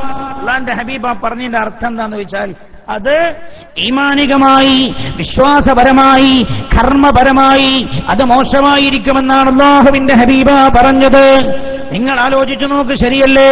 ഓരോ കൊല്ലം കഴിയുമ്പോഴും പ്രപഞ്ചനാഥനായ അല്ലാഹുവിനോടുണ്ടാകേണ്ട സ്നേഹബന്ധം അകന്നുകൊണ്ടേ ഇരിക്കുകയാണ്. അകന്നുകൊണ്ടേ ഇരിക്കുകയാണ്. അല്ലേ? ആണ്. ഓരോ കൊല്ലവും അല്ലാഹുവിൽ നിന്ന് അകലാനുള്ള സാധ്യതകളും അതേപോലെ സന്ദർഭങ്ങളും നമുക്കിടയാൻ അല്ലാഹുമായുള്ള സ്നേഹം രൂഢമൂലമാക്കാൻ അല്ലാഹു നമ്മെ അനുഗ്രഹിക്കുമാറാകട്ടെ. ഓർക്കെ അല്ലാഹു അനുഗ്രഹിക്കട്ടെ. ഓരോ കൊല്ലവും അല്ലാഹുവിൽ നമ്മൾ അകറ്റാണ്. പണ്ടൊക്കെ ഒരാൾ അല്ലാഹുവിൽ നിന്ന് അകന്ന കോലത്തിൽ ഒരു ചിത്രവും കോലവും ഒക്കെ കാണണമെങ്കിൽ, ഒരു ടി വി ഒക്കെ കാണണമെങ്കിൽ അയാൾ പണിയൊക്കെ കഴിഞ്ഞ് വീട്ടിൽ വരേണ്ടിയിരുന്നു. അല്ലേ? നിങ്ങളെന്താ നിങ്ങളൊന്നും ഇത് അറിയാത്ത മഹാസാധുക്കളാണല്ലോ. വീട്ടിൽ വന്നിരിക്കണം. എന്നാ ഒന്നും വേണ്ട. എന്നാ അയാള് പണി കഴിഞ്ഞ് പണിന്റെ ഇടക്കെണ്ണ വേണമെങ്കിലും മൂപ്പർക്ക് ഏത് ചാനൽ വേണമെങ്കിലും അയാളുടെ വിരൽ തുമ്പിൽ റെഡിയാണ്. എന്തിനേറെ ഇന്നലെ വയനാട് ഞാൻ പോയിരുന്നല്ലോ. ഒരു സഹോദരന് പഞ്ചായത്ത് നാട്ടുകാരെ കൂടി സഹായിച്ചൊരു വീട് എടുക്കണം. അവിടെ ഒന്ന് പോയി ദ്വാരക്കണം എന്ന് പറഞ്ഞപ്പോൾ ഞങ്ങൾ പോയതാണ്. അവിടെ പോയപ്പോഴുണ്ട് ഒരു ചങ്ങായി ഈ സിമന്റ് ഒക്കെ ഇങ്ങനെ കുഴച്ചിട്ട് ഈ കല്ല് വെച്ചു പോയ ആള് വിട്ടേച്ചു പോയ ഈ വിടവില്ലേ, അതിന്റെ പൊത്തിലൊക്കെ ഇങ്ങനെ സിമന്റ് എടുത്ത് വാരി അടക്കണ്ട്. ഓൻ അടക്കുമ്പോൾ ഓന്റെ അടുത്തുണ്ട് ഒരു മൊബൈൽ. ഓന് പാട്ട് ഇങ്ങനെ വെച്ചിട്ട് പാട്ടിന്റെ താളത്തിനനുസരിച്ചാണ്. പണ്ടൊരു പാട്ട് കേൾക്കണമെങ്കിൽ ജോലി കഴിഞ്ഞ് വീട്ടിനകത്തൊന്ന് ഇരിക്കേണ്ടിയിരുന്നു. നിങ്ങൾ ആലോചിക്കണമില്ല വല്ലതീ ബഅദഹു ശർറും മിൻ, ഓരോ കൊല്ലവും അതിന്റെ മുമ്പുള്ള കൊല്ലത്തേക്കാൾ മോശമാണെന്ന് ഹബീബായ നബിയുനാ റസൂലുള്ളാഹി. അല്ലേ? നമ്മൾ കൊച്ചുമക്കളെ ഒന്ന് ചുംബിക്കണമെങ്കിലേ ഉസ്മാനാജി ഗൾഫ് പോയിണോ? ഗൾഫ് ജോലി ചെയ്തിട്ടില്ലേ? എത്ര കൊല്ലം? 20 കൊല്ലം ഉസ്മാനാജി ഗൾഫ് ജോലി ചെയ്തത്. നിങ്ങൾക്ക് ആദ്യത്തെ കുട്ടി ജനിച്ചത് ഗൾഫുള്ള സമയത്താണോ? അല്ലേ? ആ കുട്ടിയെ നിങ്ങൾ എത്ര മാസം കഴിഞ്ഞിട്ട് കാണുന്നത്? നിങ്ങൾ ചിലപ്പോൾ ഉഷാറിലുകൊണ്ട് അന്ന് തന്നെ വന്നിട്ടുണ്ടോ? 1.5 വർഷം കഴിഞ്ഞിട്ട്. എനിക്കൊരു പേടി ഉസ്മാനാജി ചോദിക്കാൻ. കാരണം അങ്ങനെ ഉഷാറിലാണെങ്കിൽ ചിലപ്പോൾ അന്ന് തന്നെ വരികയും അന്ന് ഉഷാറില്ല എന്ന്. മുപ്പര ഉഷാറില്ല എന്ന് പറഞ്ഞാൽ സാമ്പത്തികമായി ഉഷാറില്ല എന്നാണ്. ഒരു കാര്യം ഈ നാട്ടിലെ ആൾക്കാർക്കും കുട്ടിയേക്കും ഈ നാട്ടിലെ ജനങ്ങൾക്കൊക്കെ തോന്നില്ലേ, ശംസുലുലമ ഇസ്ലാമിക് സെന്ററിന്റെ അമരത്ത് ഉസ്മാനാജി ഇരിക്കട്ടെ, അതെന്നെ അള്ളാഹു തോന്നിപ്പിച്ചതാണ്. അത് മതി, നിങ്ങൾക്ക് സൗഭാഗ്യമായിട്ട് അത് മതി. ഇതിന്റെ പേരിൽ നന്മകൾ മാത്രം നടക്കുകയാണെങ്കിൽ ആ മഹാന്റെ കൂടെ അങ്ങക്കും പോയിരിക്കാം, സ്നേഹത്തിന്റെ കൂടെ. അള്ളാഹു നമ്മളെയൊക്കെ അങ്ങനെ ആക്കി തരട്ടെ. ഇതിനോട് ആരൊക്കെ ബന്ധപ്പെട്ടുവോ അള്ളാഹു അതെല്ലാം ഏതൊക്കെ രീതിയിൽ ഈ സദസ്സിൽ വന്നൊന്ന് ഇരിക്കാന്ന് പറഞ്ഞത് പോലും ഇതുമായി ബന്ധം സ്ഥാപിക്കലാണ്. അള്ളാഹു അങ്ങനെ ആക്കി തരട്ടെ. അള്ളാഹു അവരെല്ലാം രക്ഷപ്പെടുത്തുമാറാകട്ടെ. 1.5 കൊല്ലം കഴിഞ്ഞിട്ട് ആദ്യത്തെ കുട്ടിയെ കാണുന്നത്.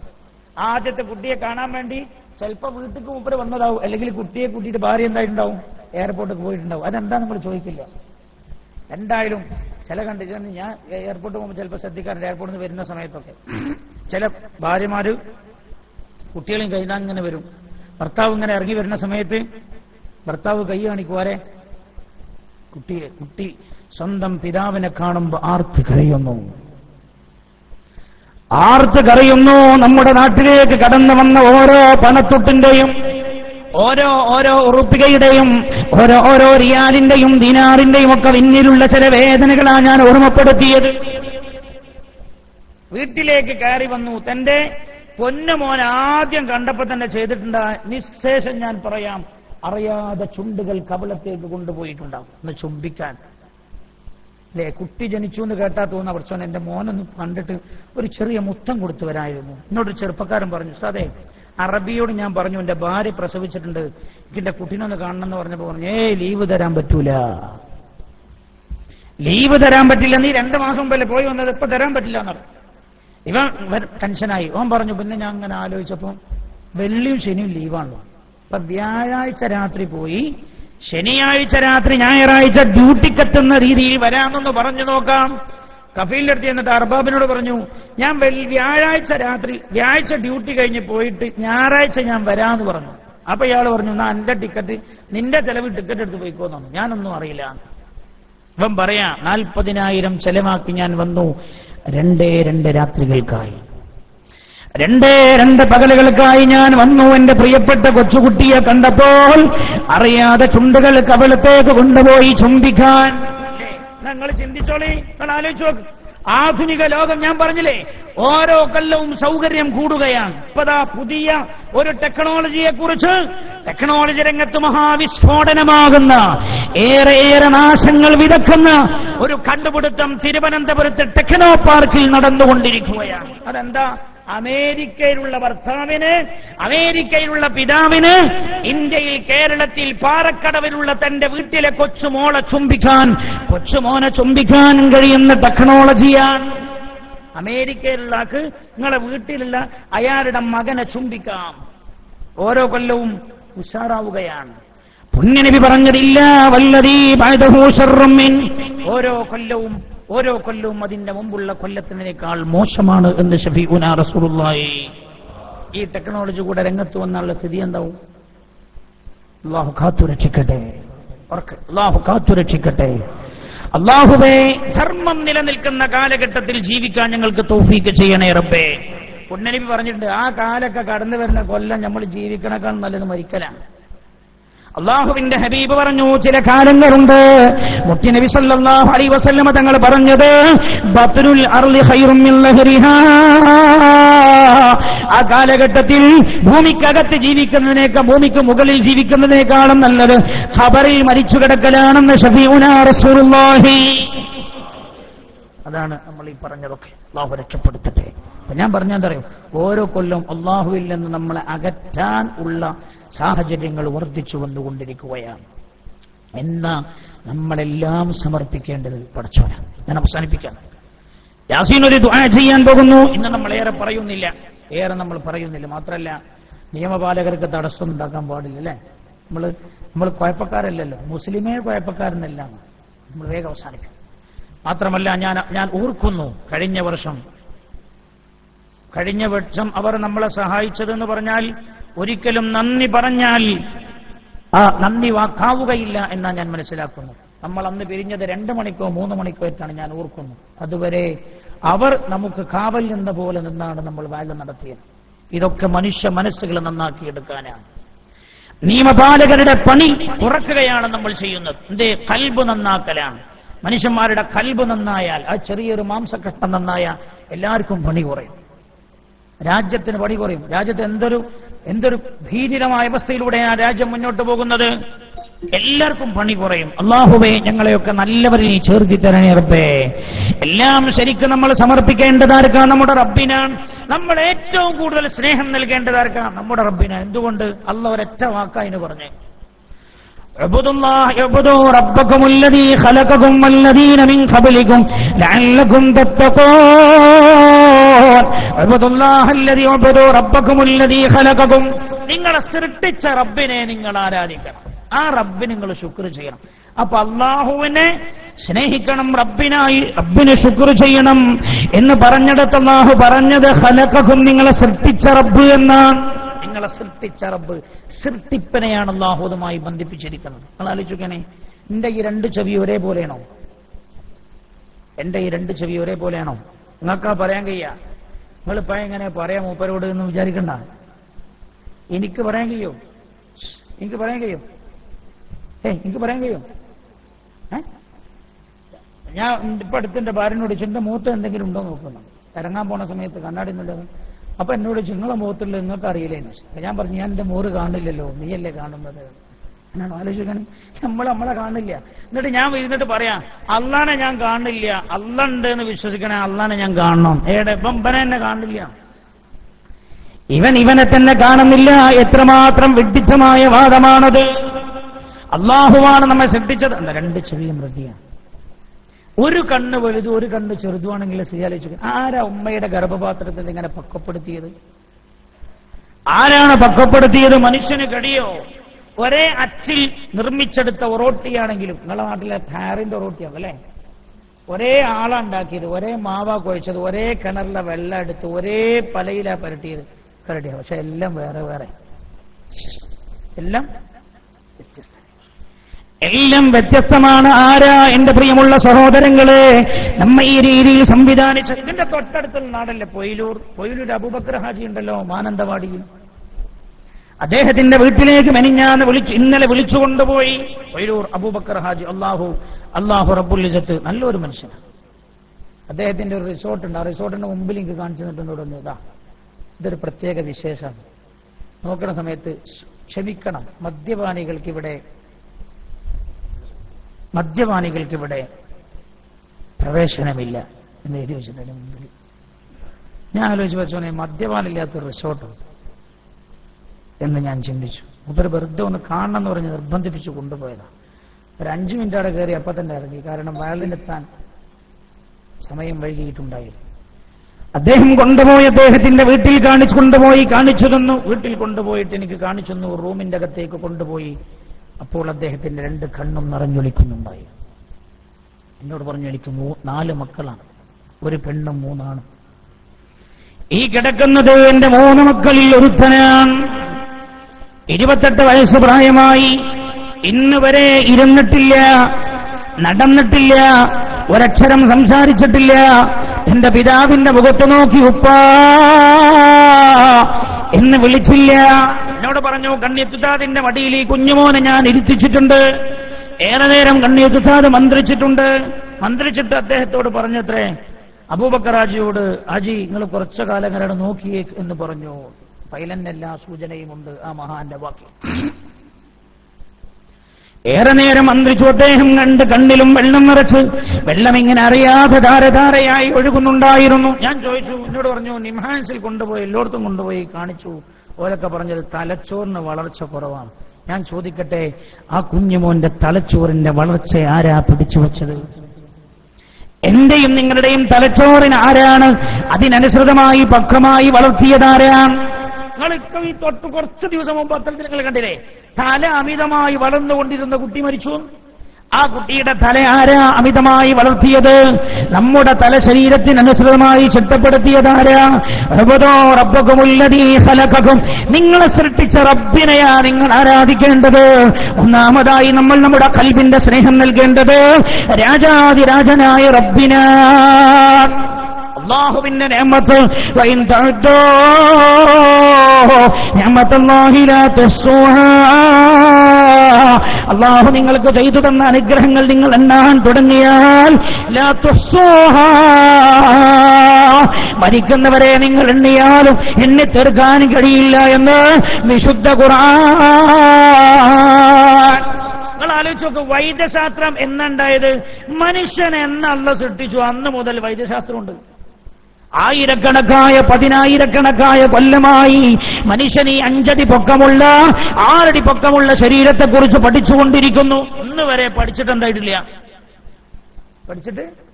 തീർന്നിട്ടില്ല. ഇന്ന് വരെ പഠിച്ചിട്ട് തീർന്നിട്ടില്ല. നമ്മൾ ചിന്തിക്കണം. ഈ റബ്ബിനാണ് നമ്മൾ ഏറ്റവും കൂടുതൽ സ്നേഹം കൊടുക്കേണ്ടത്. കാരണം എന്താ? ആ റബ്ബ് നമ്മളെ ഏറ്റവും കൂടുതൽ സ്നേഹിച്ചു. ആ അള്ളാഹു നമ്മളെ ഏറ്റവും കൂടുതൽ സ്നേഹിച്ചു. അല്ലേ? സ്നേഹിച്ചവനല്ലേ തിരിച്ച് സ്നേഹം കൊടുക്കേണ്ടി. കണ്ണല്ലാഹു തന്നെന്തിനാ? കണ്ണ് നമുക്ക് ഇഷ്ടമുള്ളതൊക്കെ കാണാനല്ല. ഈ ഭൂമിയും ആകാശവുമെല്ലാം ശ്രദ്ധിച്ചു നോക്കിയിട്ട് ഇതിന്റെ പിന്നിലൊക്കെ പ്രവർത്തിക്കുന്ന ഒരാളുണ്ട് എന്ന് മനസ്സിലാക്കാനാണ് കണ്ണ്. അതിനാണ് അല്ലാഹു കണ്ണ് തന്നത്. ആ കണ്ണുകൊണ്ട് എന്റെ പ്രിയമുള്ളവരെ റബ്ബ് നോക്കരുതെന്ന് പറഞ്ഞത് നിരന്തരമായി കണ്ടപ്പെടും. കണ്ണിന്റെ കാഴ്ച വേണമെങ്കിൽ റബ്ബിനെ പിടിച്ചു വെക്കാമായിരുന്നു. സ്നേഹനിധിയായ റബ്ബ് ഇത് ചെയ്തില്ല. അല്ലാഹു ഇത് ചെയ്തില്ല. നമ്മളതുകൊണ്ട് തിരിച്ചു സ്നേഹം റബ്ബിന് കൊടുക്കണം. അല്ലാഹുക്ക് വേണമെങ്കിൽ പിടിച്ചു നമ്മളൊക്കെ ആയിരുന്നില്ല അപ്പ സ്റ്റോപ്പ്